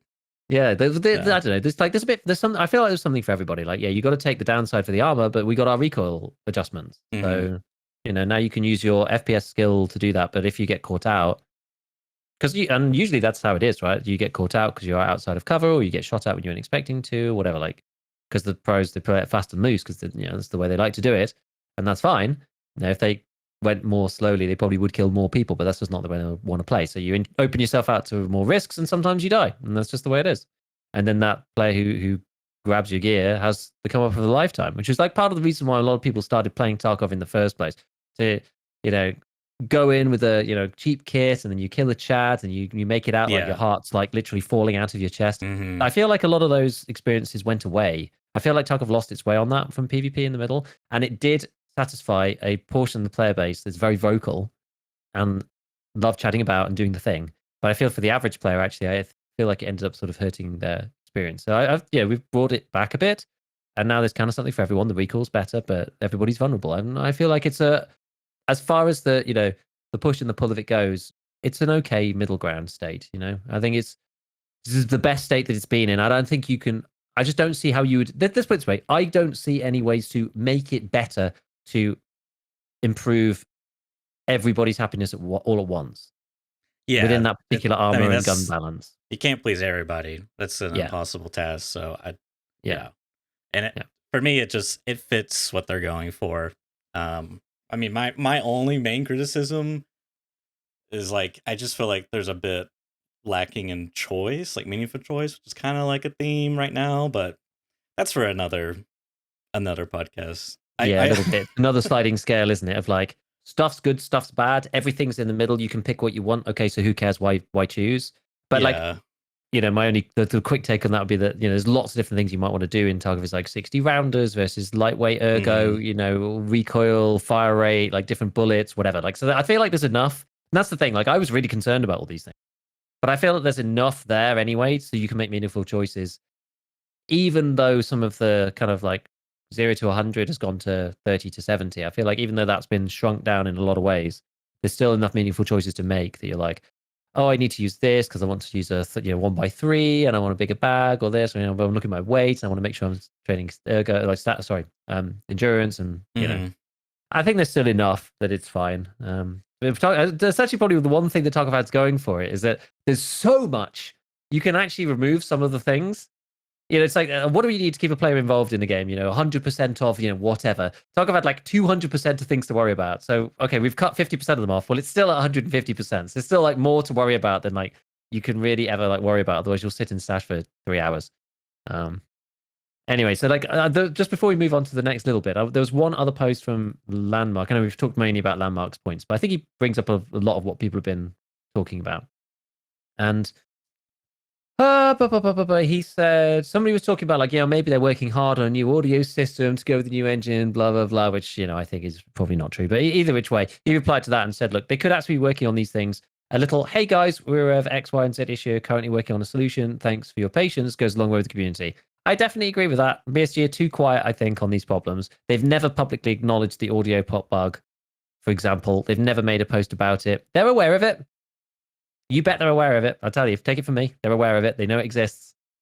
But they've never publicly said anything about it. Never really acknowledged it. So most people don't know that they even know it exists, right? We've had problems in the past. Like they kind of eroded their credibility over many years in that specific sense of having their finger on the pulse of the issues that people have. They have been better recently, but I don't think they've necessarily done a good job of publicizing that, right? So in the past, Nikita's been like asked about stuff. I think like Veritas was one of the people who was showcased this in many ways when he was talking to Nikita and stuff. That maybe somebody at BSG was aware of some of these things, but Nikita wasn't aware of certain things that the community's been talking about for like a year.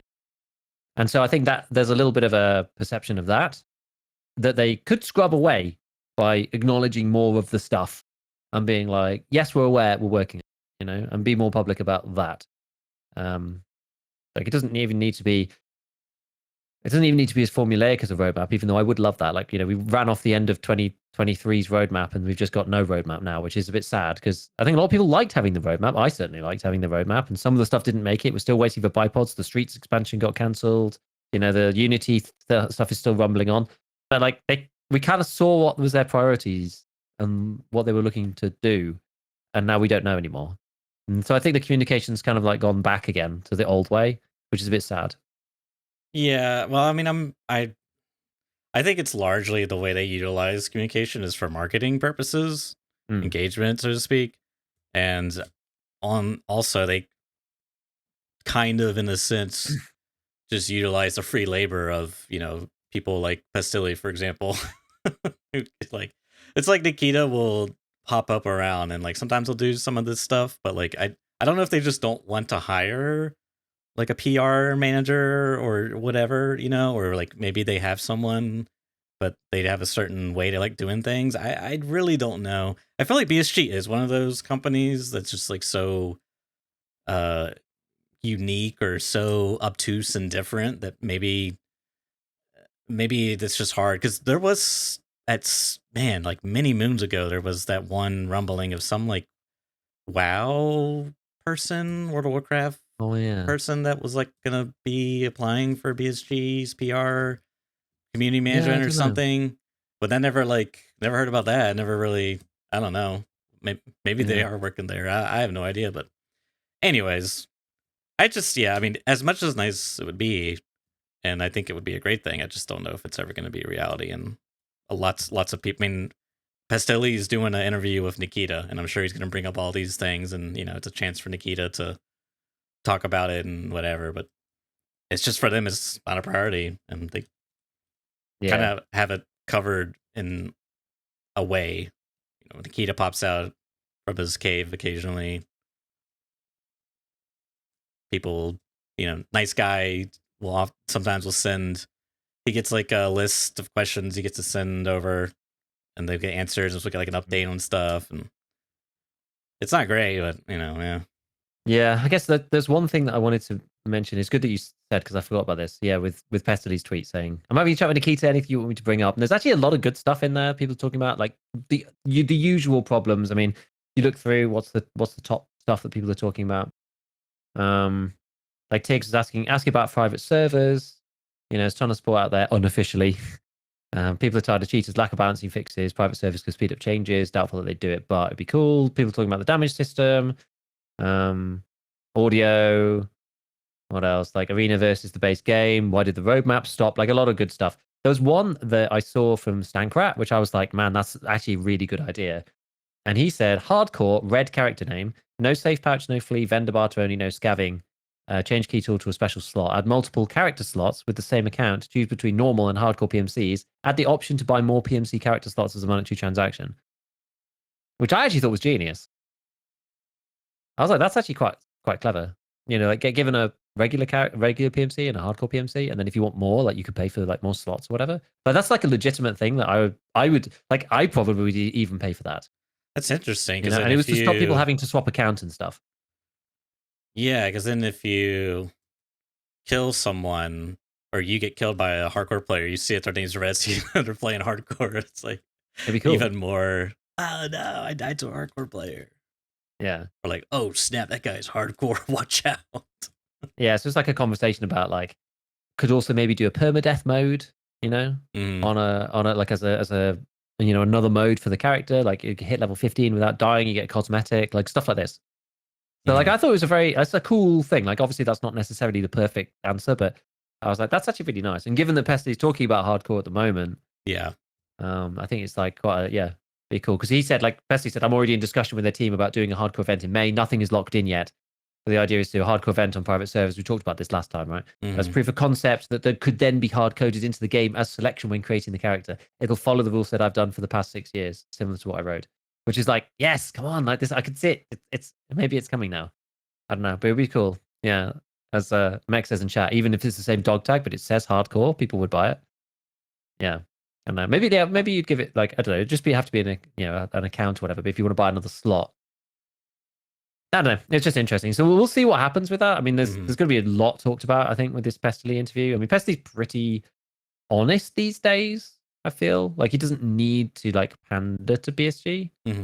I feel he's in that position where he just doesn't really need to. He like plays other stuff, he's got big enough following. He's not like obviously it's his biggest audience probably, but he's not like reliant on Tarkov. Like it's sort of easier for him to be honest and put like the real questions out. And he's always been quite good about that anyway. To be fair, he's never really been like a BSG shill. I feel like he's always been pretty honest, criticized when it's required, like called them out very publicly when he's felt that they've done things badly. So I kind of trust Pestily to do it right. But that'll be interesting to see. There's a lot of stuff.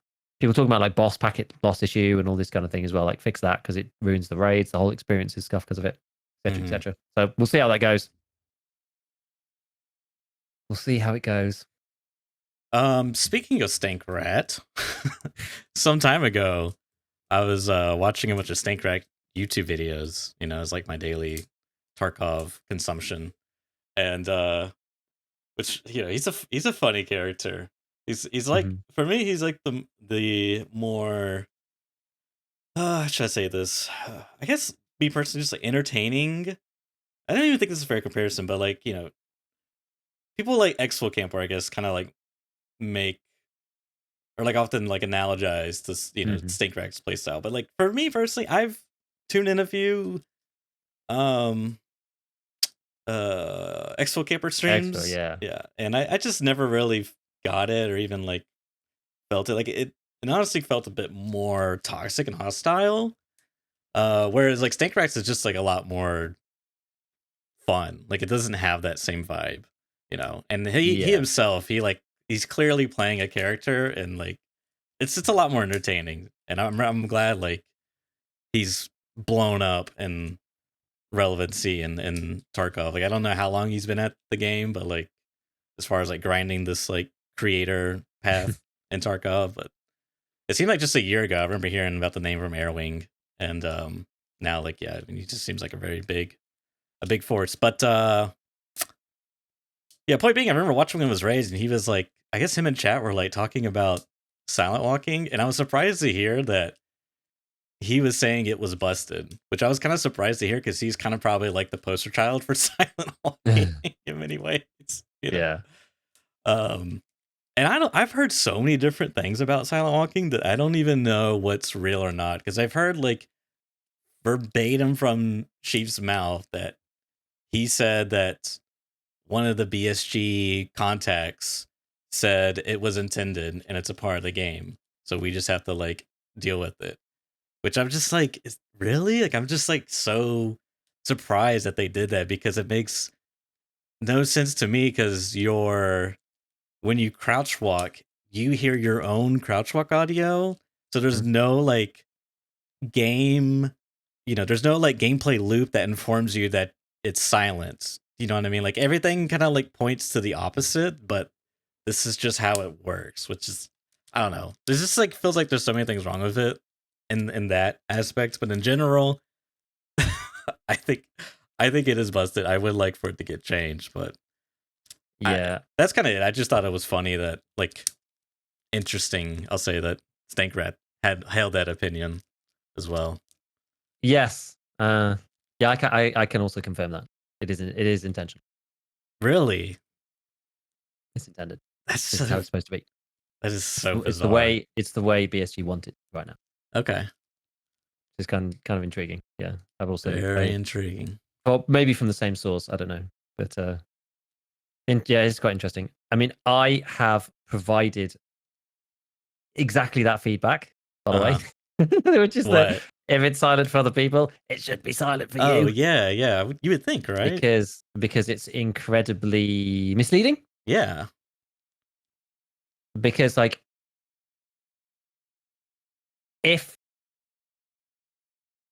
why is it not silent for you if somebody who is literally next to you can't hear it? Like, they could like go prone, be next to your feet, and they can't hear it, but you can as the player. That doesn't make sense to me. After like lots of discussions and thinking about this problem, right? Because like one of the issues is that if you make it audible, like walking the slowest volume, then people stop moving completely. You completely remove the ability for people to like maneuver at all, and people just become turrets, which is also not necessarily good, right? Like the fact that someone's walking, you hear them and you stop, that's still the same. Like, yeah, you get to reposition for free, basically, with the way the system is right now, but it's not that much different to being able to make some audio. And people like, especially like outside, it's maybe a bit different. I think it depends on the scenario, because if you're outside, somebody just stops completely and they just wait for you to come into their sights and then they kill you. If you're inside, it's a little bit different, because if you're inside, somebody can like reposition up to you without you necessarily like even knowing they're there. That's where I think it's more of a problem, actually, because like someone can be round the corner, and if you don't close the door, for example, they can just like creep in and kill you, and you don't even hear them coming, which is annoying. So I personally think that it should make some sound, but very close. At least that would be a good start, right? We could do that and then see how it feels. Like maybe make it make sound within 5 meters. 5 meters is very, very close, right? Yeah. Like if you're within 5 meters, someone is going to hear you do literally anything. ADS, like turning without moving. Like, I guess that's another part of it. Like I think so there's two things that make it extra bad, I think, is that there's a turn noise, and anybody who knows how the system works avoids the turn noise using the crouch walking. So as soon as you're walking in any way, I'm sure like 90% of people probably know this, but if you're new to the game, you might not. That if you're crouch walking, if you're like moving in any fashion, your PMC doesn't make the scrape my feet on the floor while I turn noise anymore. And that still applies to crouch walking. So if you're crouch walking at min speed, you make no sound. And then when you turn whilst crouch walking, you also make no sound. If you did make sound while you were crouch walking, well, they'd hear you. And then you wouldn't be able to do the walk and turn thing. You'd have to like only be facing in one direction. So I guess that sort of makes sense, but I don't know. Like it's tricky because there's like, it's a bit like what we said before. If you remove all the audio, or add audio to it, then you then get a different player behavior. So it's like, what do we actually want people to do? Do we want people to be able to reposition? Like, I just think the audio is too big in general. Like we talked about this before. Like, it's almost impossible to flank anybody in this game right now, right? Because you can be heard walking from 70 meters away if someone's got the right headset on. Yeah, unless you're silent walking. So the only way to reposition is to have a very precise knowledge of how the audio like volumes work, and utilize that to your advantage. And don't run, walk till you're kind of close-ish, then slow walk. But like there's just a huge disparity between normal walking and like walking at 0 speed. And like, there isn't enough graduation between. I agree. Yeah. Like it needs to be linear between like, so when you're walking normally at minimum speed, it's like 10 meters against someone with headsets. When you're walking at full speed, it's like, it depends what headset, but it's like 70 meters, say, which is insane. And that needs to like linearly scale with the speed of walking. It doesn't seem to. It's you're not quiet enough at the lower walk volumes. It's like it drops off dramatically as you get across those like final 3 ticks of volume. Yes. Which is sort of the problem. You can never really like be not heard. But yeah, you incentivize people to do different stuff. If you then always make a sound so people can hear you always, then people won't move at all. Is that necessarily better? I'm not sure.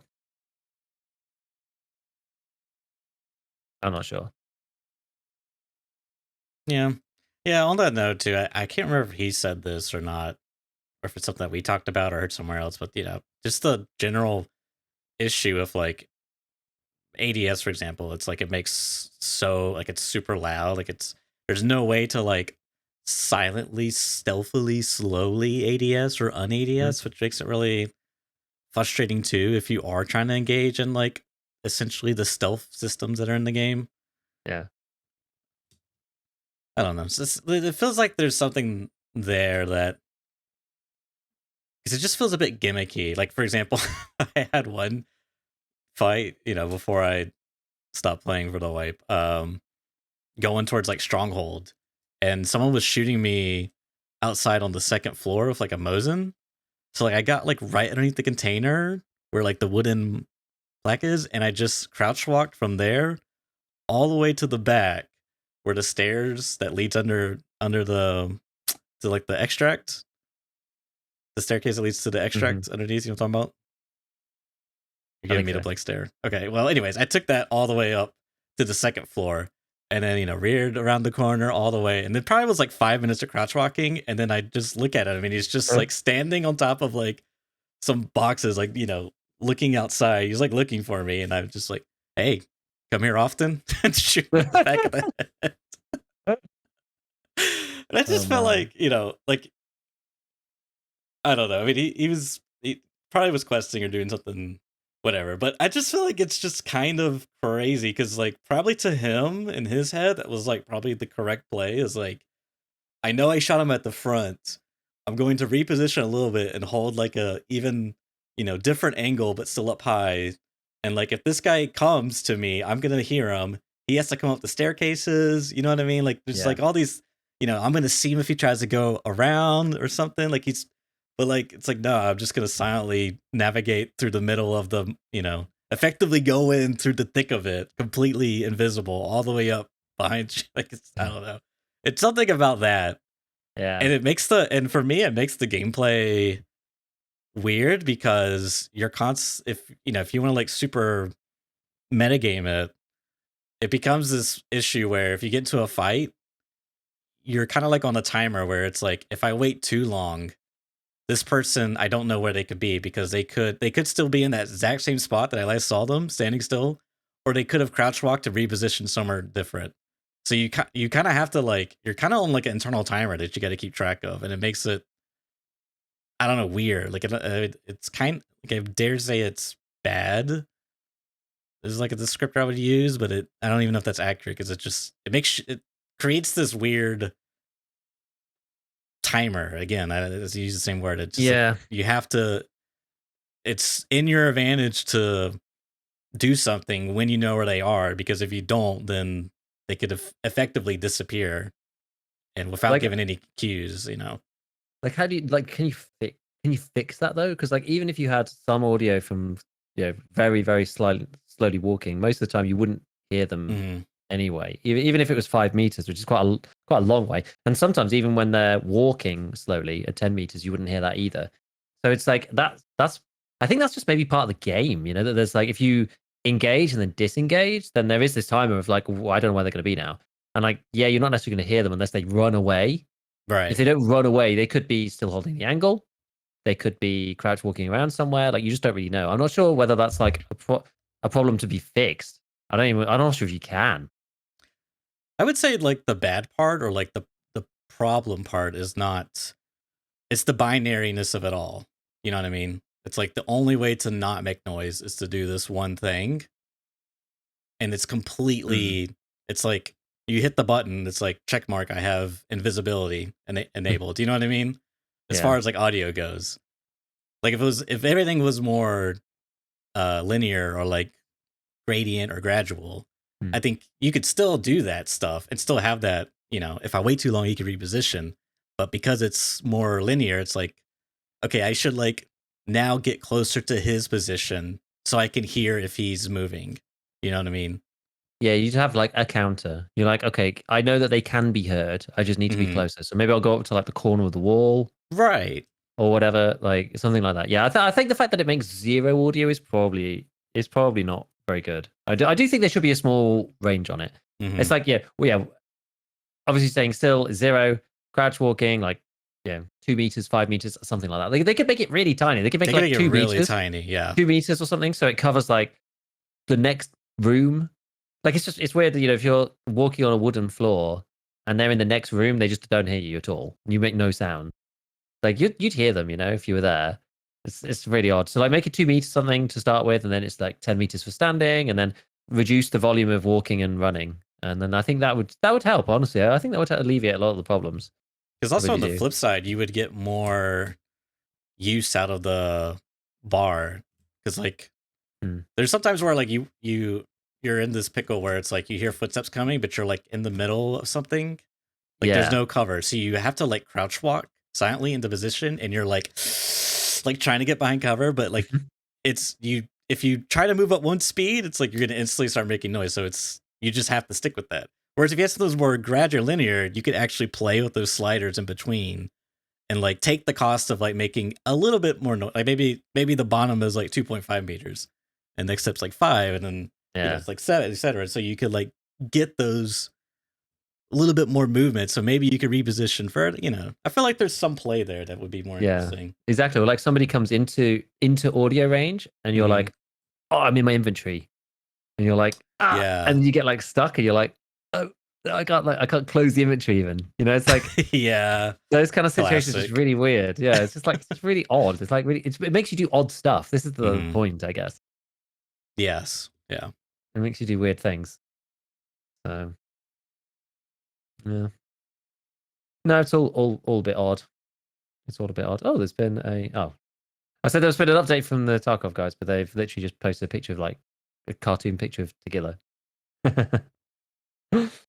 So nothing crazy. I thought it was maybe going to be the next part of this event or something, but apparently not. Apparently not.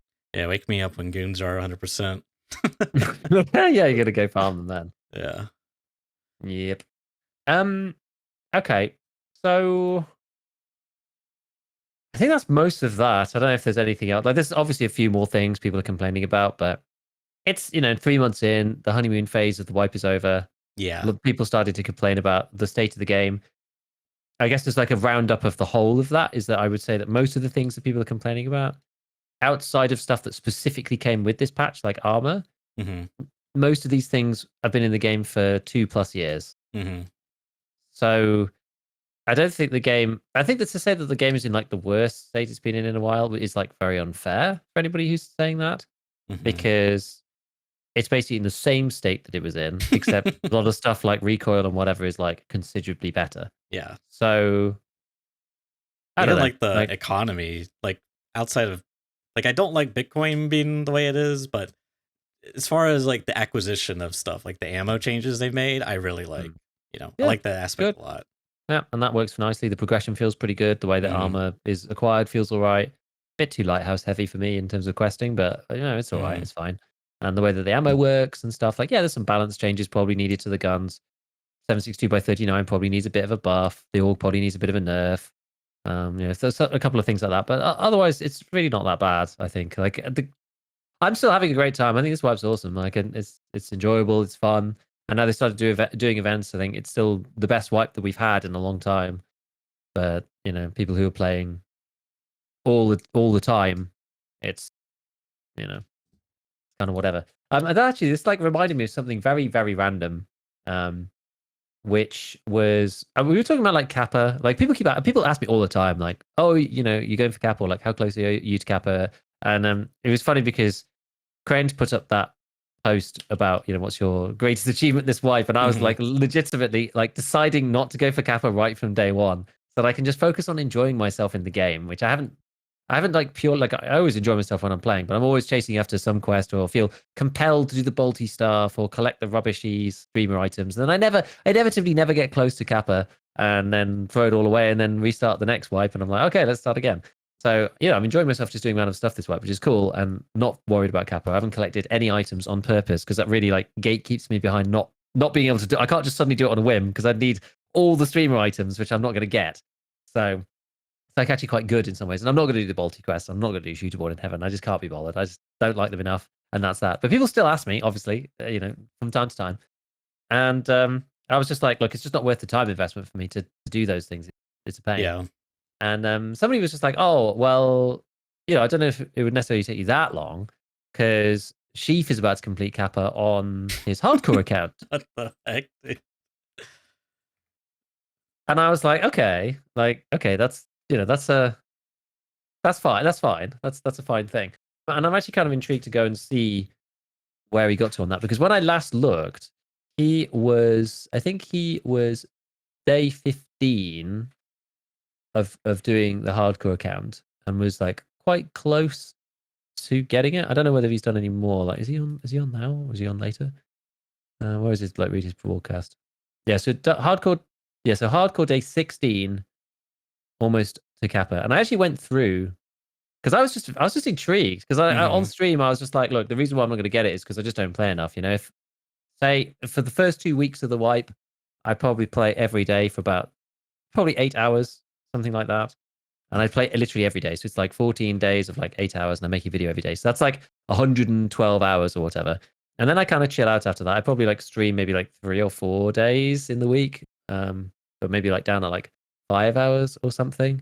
So it ends up being maybe another like 20 hours on those 2 weeks. So that's probably like 150 hours. And then the rest of the wipe, like months 2, 3, 4, 5, and 6, I literally stream 10 hours a week. So it's like 40 hours a month.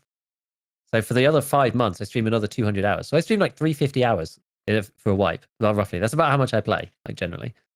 And so I was just like kind of intrigued how that stacked up because like, yeah, obviously I'm not targeting those particular things. I went through and had a look at like some of Sheaf's streams, and he does genuinely stream on average like 11 hours for the streams that I looked at least, which I was like, okay, it's Every like day? kind of interesting. I don't know if it's every day, but the days that he does stream, he's streaming like 11 hours. So I was like, well, if he's just finished day 16 of hardcore, so that's already 176 hours. So he's played like half of my wipe in 16 days, and he hasn't done it yet.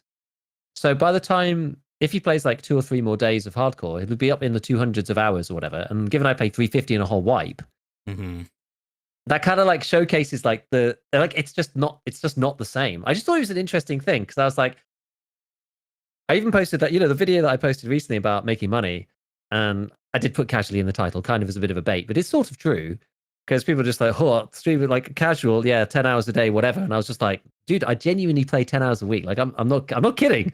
Like I actually do play 10 hours a week. Like that's it. Like outside of the first 2 weeks, I really do. Like the beginning of the wipe, it's very easy to make YouTube content. Like it takes me 3 hours to make a video maybe, and then I post it and then I go live.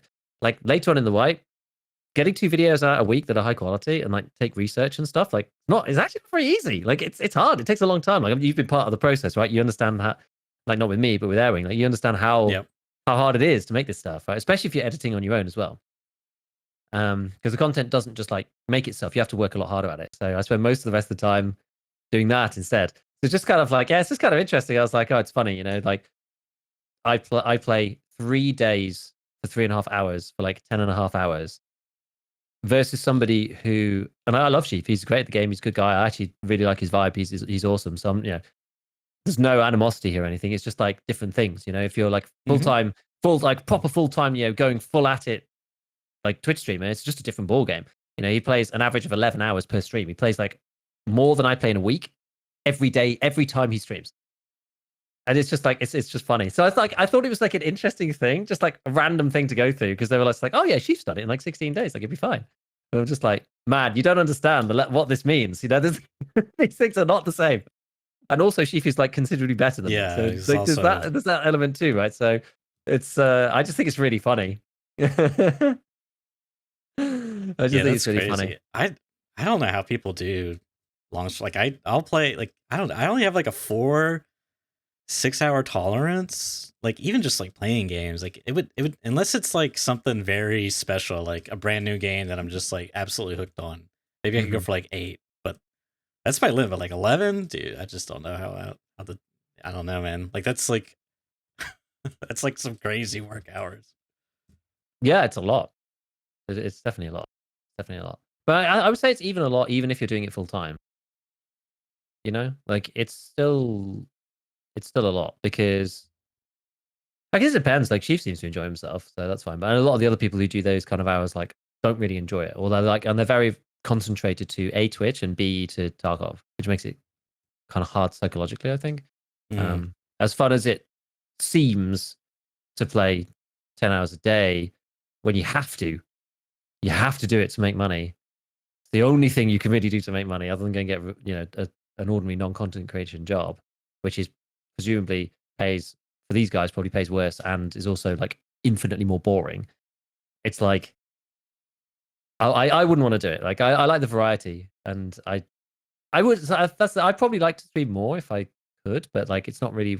It's almost a chicken and egg thing. Like for me, it's um yeah, it's kind of like one thing leads to another. I don't stream enough, so like my stream isn't big enough for me to want to do more because it's not really worth it. I'm better off working on YouTube, but that's because I don't stream enough. So it's like these things are kind of circular. But yeah, like streaming is just like there's no flexibility, right? You just have to sit there and do the thing, Mm-hmm. which I don't really like. Whereas like YouTube, you can do kind of make the stuff whenever, you can record whenever, you can write scripts whenever. You can be up in the middle of the night with the kids writing out video ideas on your phone, like if they're trying to get to sleep and you're just like lying next to them, whatever. Like it's just a completely different thing. It fits Or you much could better with stream what that, I'm doing. Giga. Think about it. Yeah, Subathon. the IRL subathon, like oh my god. I just don't even think I could do a subathon. It's just not even possible. I feel so bad for wifey, Hmm. it would just be so hard. It'd be so hard. But anyway, I thought it was interesting, it was an Yeah. interesting thing. Kind of got me thinking about lots of stuff.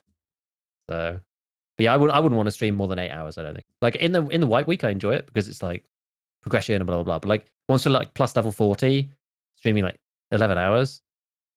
I guess it's fun if you're during and stuff. Like maybe that's different if you're not just playing solo. Like you mix it up, you play with other people. I don't know. But I can see why people get fed up though, right? Because it's a lot. It's just a lot of hours. Yeah. It's a lot of playing the same Well, game. And you run out of stuff to do. but Chief does a really good job of like diversifying that, what he does for like his work. You know what I mean? There's kind of like this like classic pseudo trap within Twitch uh space, I guess, where it's like, people get this idea. It's like I'll just sign in and like just play the same game every day and like do the same thing and grind the same thing.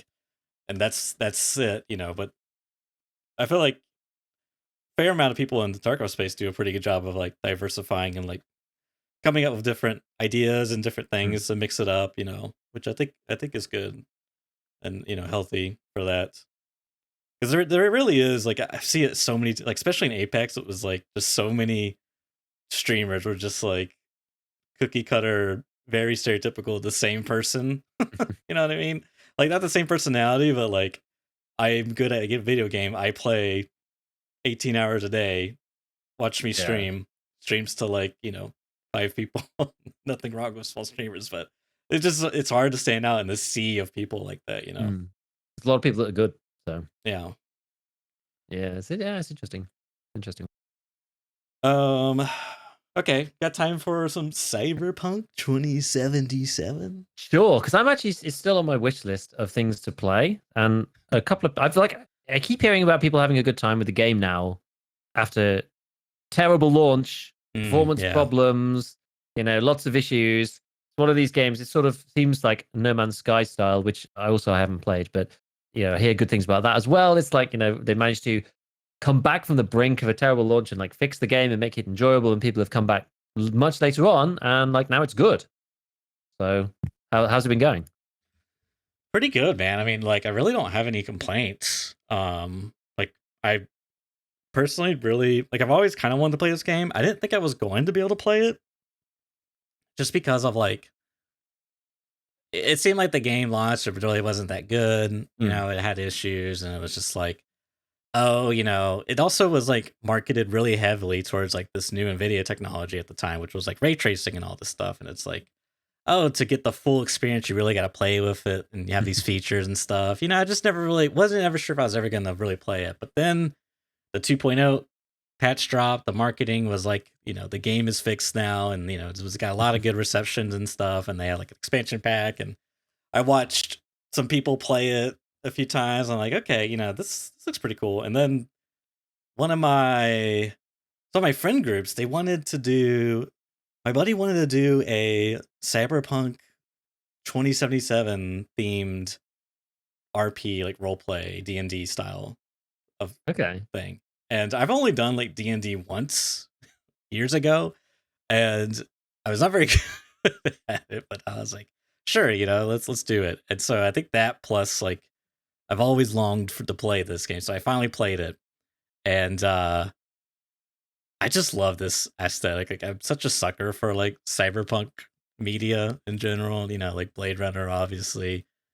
Gosh, I don't even know. Like I'm drawing a blank, but yeah, I don't know. I just love this aesthetic. There's like a part of me that like wants to live in this world.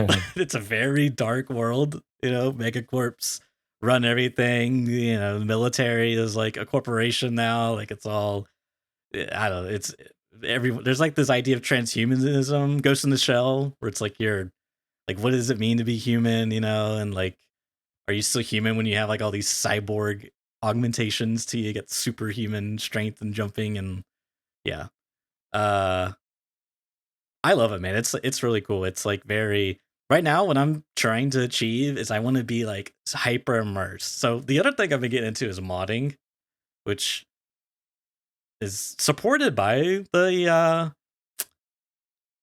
studio CD Projekt Red. And it's actually very interesting because I've had to like learn so much about it and kind of the history. But like one of the things I came across was like this mod about metro, you know, utilizing the metro system. It's like, oh, this is sad, like, you know, because in one of the trailers, I think the opening trailer, you're like riding in a metro across the city. It's like, hey, you know, here's this mod that utilizes that, blah blah blah. And I went and installed it, and then like, you know, I did some more digging around and stuff, and I came to find out it's like, oh, this is actually already in the game. In like 2.0, they essentially took this mod and was like, okay, we're gonna like incorporate it. You know, this is like a good idea. We're gonna like incorporate it and like, you know, bring it up to like sort of our standard, so to speak, which is like really cool. I've seen a lot of stuff like that. Like apparently vehicle combat, it used to be you could not like engage in any type of vehicle combat except maybe vehicles that had weapons mounted on them. But like now you can, this was again a mod. Someone modded in the ability to like shoot your pistol or like use your katana on like the motorcycles and cars that hit other people. Now it's like incorporating the game. There's like a lot of these, I say a lot, but like a fair amount of stuff that's been like kind of like retroactively refit into the game, which I think is really cool. Yeah. I really like that a lot. But even like there was like a romance, because you can like romance different NPCs. There was like some, you know, stuff with like meeting up in your apartment, like hanging out or something, or like going on dates. I don't know. That was like a mod at one point, but now it's like been. So yeah, there's a lot of like cool stuff like that. But overall, man, I just think it's. I'm going for like maximum immersion, so I'm getting like all these mods that like tweak, like, you know, whether it's like how the game looks or like some very few gameplay stuff that like still kind of respects the. It's difficult because I want to like increase immersion, but I don't want to like do any gameplay tweaks that's like too extreme, you know?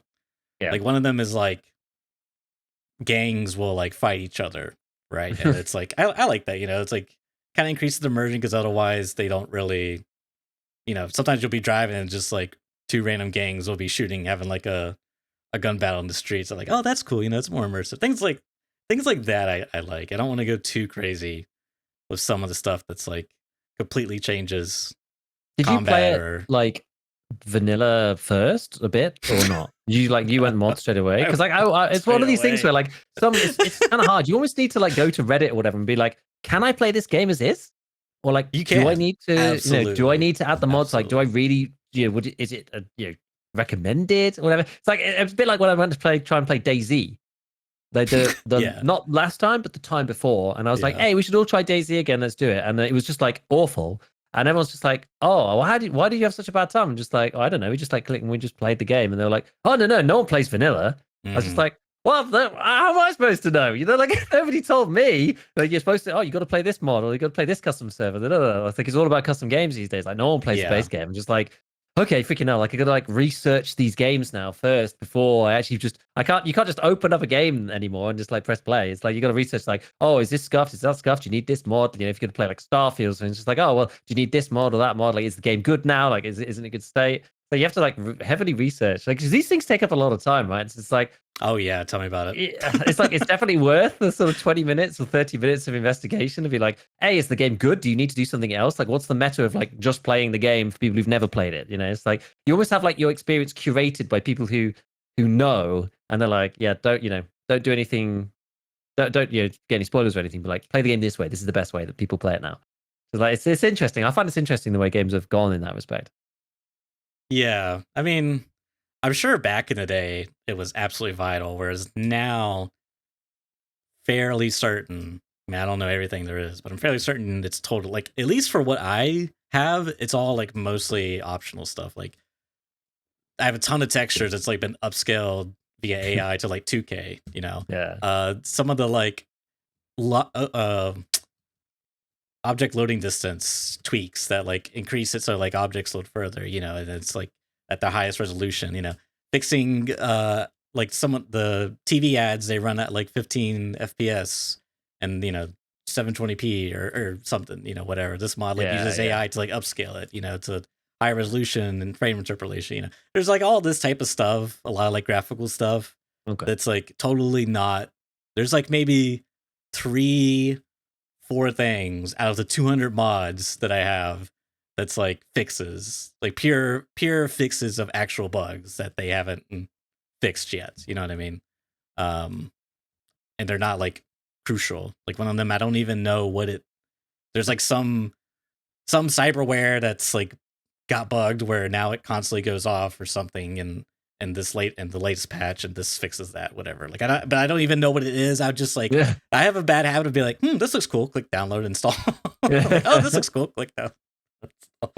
Says the guy of over 200 mods, and yeah. So like initially, I think I didn't really play. I had like a few mods, and like I had trouble getting. But the main thing I was trying to get to work actually was ray tracing and a lot of these like RTX features, because as I said, that was kind of the thing for me. It was like I want to play this and get like the full package experience that was sold to me back in the day.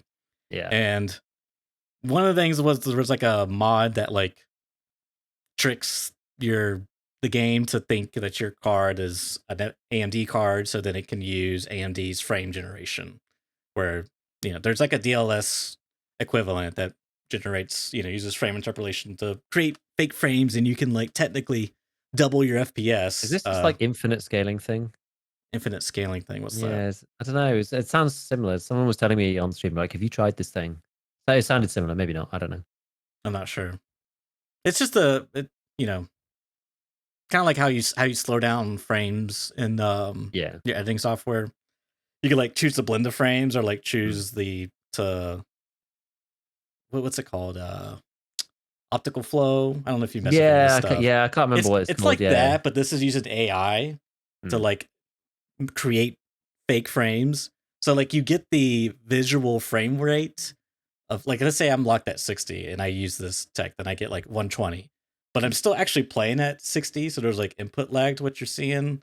But the idea was I was going to use all this to cut on all the ray tracing features, so that way I could actually, because like cutting it all on was put me down to like the 1020s FPS and like the Oh my God. benchmark. Yeah, yeah, yeah. Ray tracing. Unfortunately, Wow. Okay. I've come to learn a lot, and ultimately, I can't really. I with all the tweaks and stuff, I could technically play the game at like with ray tracing and this modded like partial path tracing and reflections. I don't think I can do anything more than that. Like I can't do like light and shadow stuff. Otherwise, it's just too unplayable. And even like with that in the cities, like with the fake frames being generated, I'm getting to like 40, 60 in like the dense city.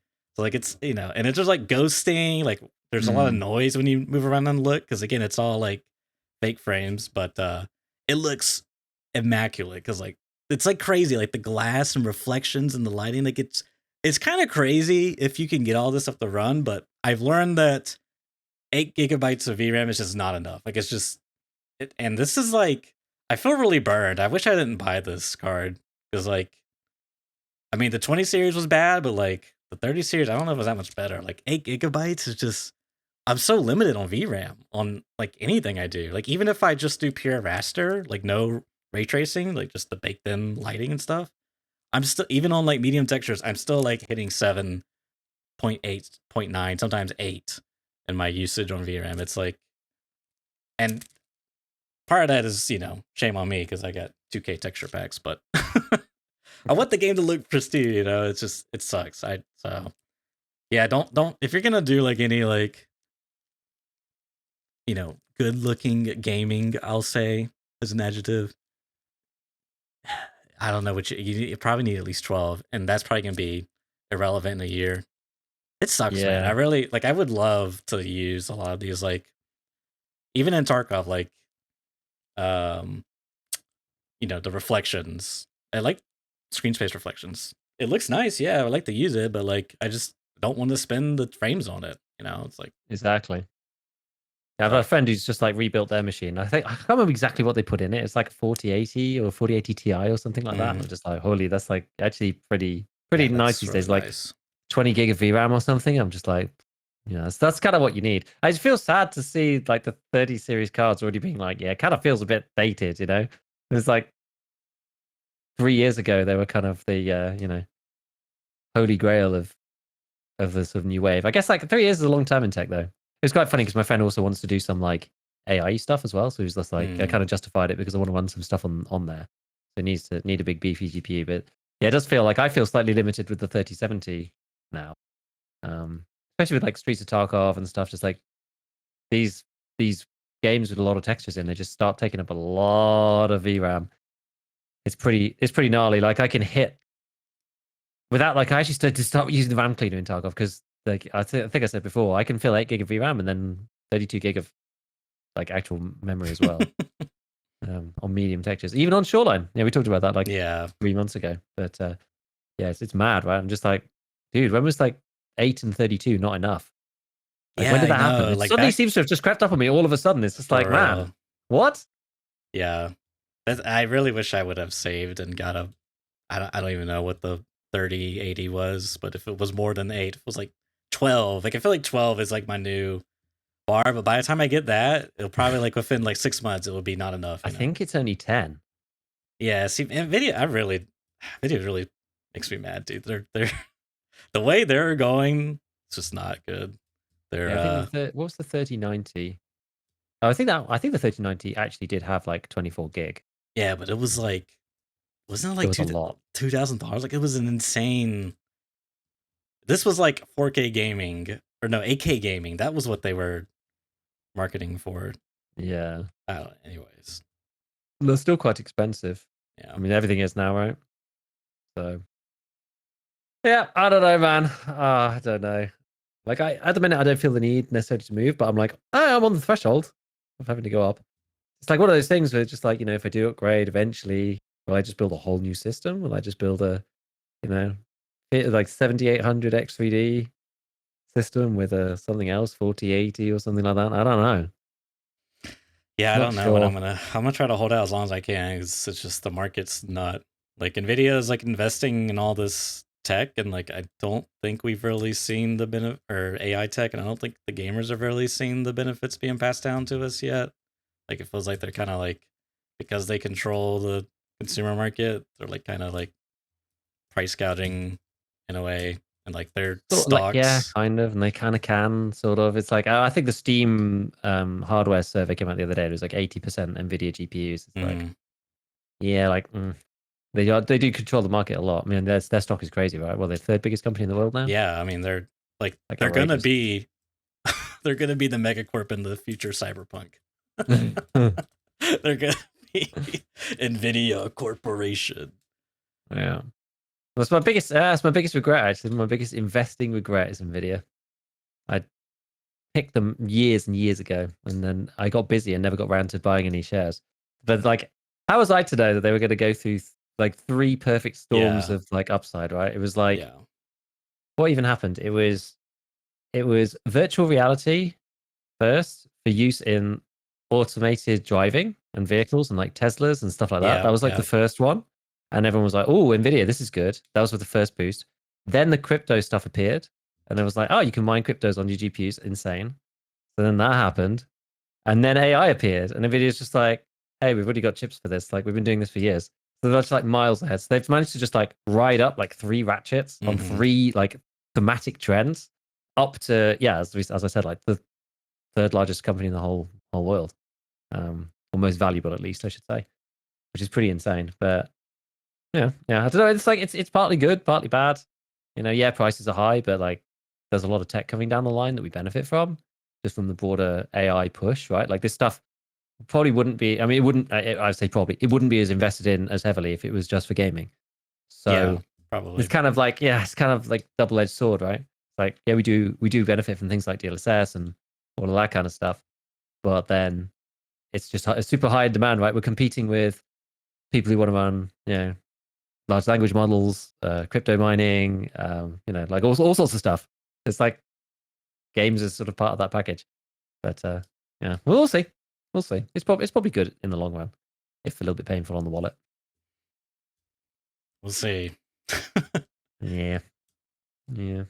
I'm still playing Helldivers. It's still good. I've surpassed my hours on Dark Tide. Nice. With Helldivers. They've continued to do. I think having basically like a DM for the game is a very smart move. Yeah, that's really cool. I like that a lot. They keep putting through like major orders of this. It's sort of like it's not really a story, but it's like an ongoing development, right? It's like, there's a new major plan to just destroy the automatons once and for all. We have to liberate this particular planet. So there's like a set of planets you have to like leapfrog to get there as a community. And then they're like bringing in new weapons. They just added 2 the other day, like a really heavy MG with like loads of recoil, but it's really powerful and can penetrate some armor. And then a different type of like heavy weapon. Like the way that they balance the guns is quite clever. So this thing, it sort of fits neatly in the other. Because I was thinking, like, how are they going to add something new that like feels different? There's like a whole bunch of different things in there. There's like the heavy weapons. You've got things like the expendable anti-tank. So it's got a quick cooldown, like 70 seconds, but you bring down 2 like one-use missile launchers that are very powerful. But you can bring them down quite often. There's the recoilless rifle, which is basically the same thing, but it can be reloaded, and you have about like 6 or 7 missiles on your back that can be resupplied at like a resupply drop. So you have to be kind of careful with ammo because it's got a long cooldown to bring another one in. But you can resupply it. And then something like the autocannon, which fires really fast, but it doesn't like blow stuff up in one shot. But you get like a lot of ammo with it, and it can kill you if you shoot something near to you. So it's kind of like a middle tier thing. They brought this new one in called the Quasar Cannon. This thing's got infinite ammo, but when you fire it, you have to it has to like charge up for like 4 seconds or something, and then fires. And then there's like a 10-second cooldown before you can shoot again. So now you don't have to worry about ammunition, but you only get to fire it on like quite a long cooldown. It's like it's really cool. It's like how they balance this. Like all of them feel different, and you take them for different things depending on your team comp and stuff. Like I think the fact that you go in as a 4 and you can only pick certain strategies, it does. And like you're like fighting between. Well, if I bring this one, it has a backpack for ammo, which means I can't use something else that has a backpack slot. There's like it's one of those perfect things we've talked about previously. Is it like forces? It says like here's all these amazing things. Pick 3.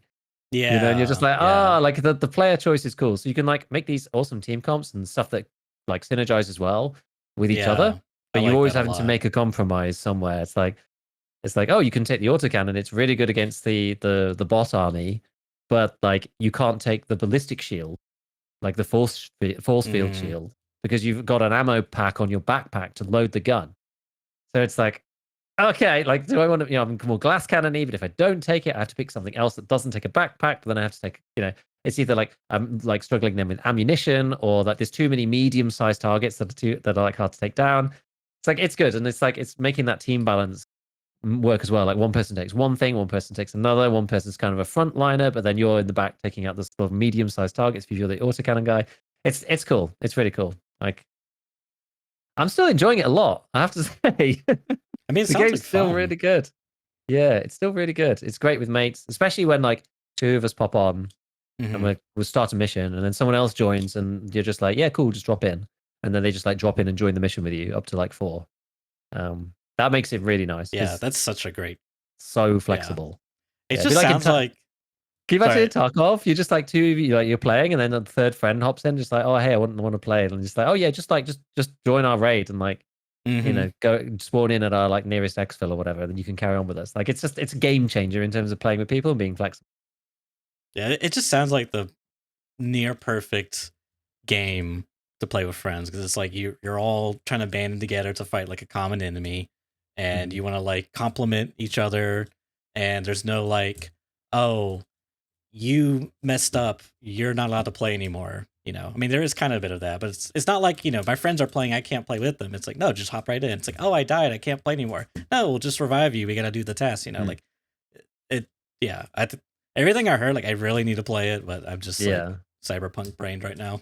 Exactly, of course. There's like a couple of. I think this game's gonna be around for a bit. Like it's really, I really could see fun and that. people love it. So Yeah, I don't think you're gonna like miss out on the wave per se. I cool. think like it's still gonna have longevity. It feels like it, and they're like they're like gonna add. I think they're gonna add the third faction soon, like the third enemy faction Mm. soon-ish. There's one from Helldivers 1, which is basically like the Elder. Like Helldivers is basically just like sci-fi tropes the game. Like Yeah, they're that's just like, what. why invent new stuff? We'll just like we'll just put we'll put the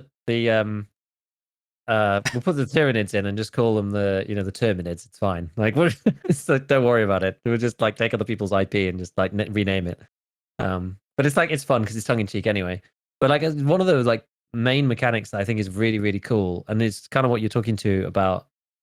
Not it doesn't matter so much if you die, and like it's more about the team and whatever. Is that like and it's thematically like accurate as well because it's basically Hmm. Starship Troopers, right? At its core, is that like you as a human being like literally do not matter. Like you can die and we'll just send another one. Like you're just Yeah, like completely replaceable. And so the way that you win, like you don't all need to survive an extract. Like yeah. Helldivers is Extracts technically, optional. yeah, It's like, yeah, extract is optional. Like the Helldivers is technically an extraction game. Like yeah.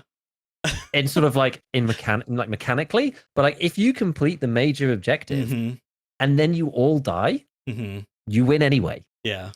Like all you need to do is win the objective. Like it's mental. So like extracting gets you more stuff, like more XP and stuff, but it's not actually that much. Like to be fair, you get like there's resources that you need to collect to like upgrade other things. But you still get XP and like and money for doing it. And then there's the other factor of it that you spawn in with a certain number of like cooldown for uh Helldivers. So if you die and your team brings you back, that you get like 15 or something of those. So you can't just infinitely call people back. But that's kind of like that works quite well because when that runs out to 0, and then when you all die, you lose, and you all lose together. It's not like Yeah. one person's Yeah. dead and then that's it. They have to wait till the next round. It's like you all can be called in True. until you run out of respawns, and then yeah, you have to watch the other people play if you do die then at that point. But like everybody is then literally on one life. So Mm. as soon as you're all dead, that's it. Mission ends. You failed.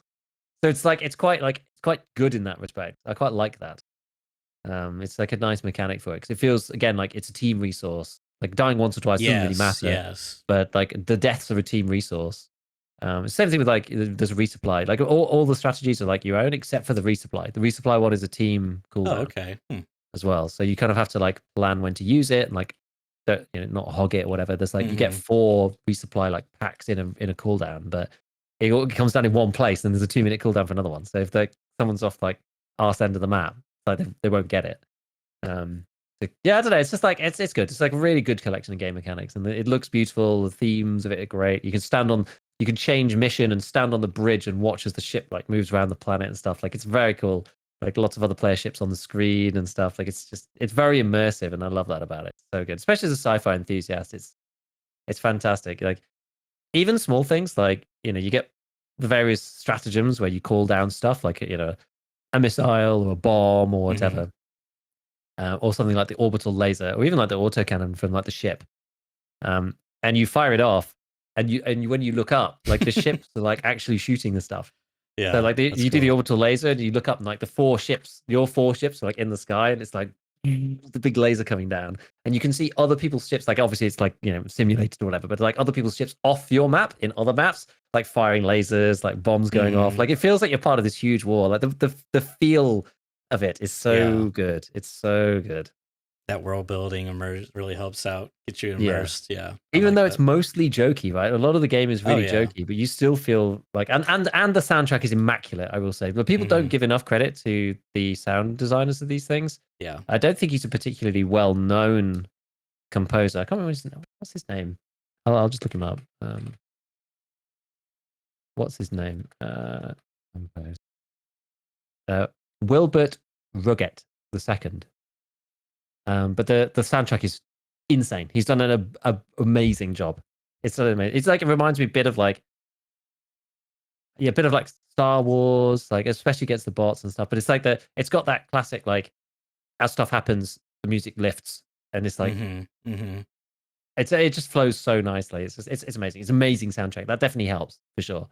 It definitely helps. Like there's lots of stuff. The people like analyzed it. I watched like one video of some guy being like, it's all kind of like gusto and sort of Super Earth anthem kind of thing. But then you land, and then it's like, okay, well, like all of the bravado's gone. Like you're here now on this alien planet. Like you're about to like be killed probably. Ooh, and it's like it goes all like the music kind of goes all like creepy when you get in, and all goes like all calm and quiet. 'Cause it's like the calm before the battle. It's like all of the jingoistic like propaganda stuff. Like that's none of that matters now because like now you got to like kill the bugs. They're gonna eat you otherwise. Like it's super cool. It's super cool. I love it. I really do love it. Yeah, I feel like music is the unsung hero of like immersion in video games. Like one of my favorite things that came out of like what I think popularized this a lot was like Doom, the 2016 one, where like they designed it in a way where like depending on what happened, the track would like change, like certain instruments would be there or not, and like how they recorded it and such, and like it like the music reflects what's going on in the game like very accurately. Like you just finished combat and it like changes a bit to reflect that, like stuff like that. Just S tier. Like I love so that. good.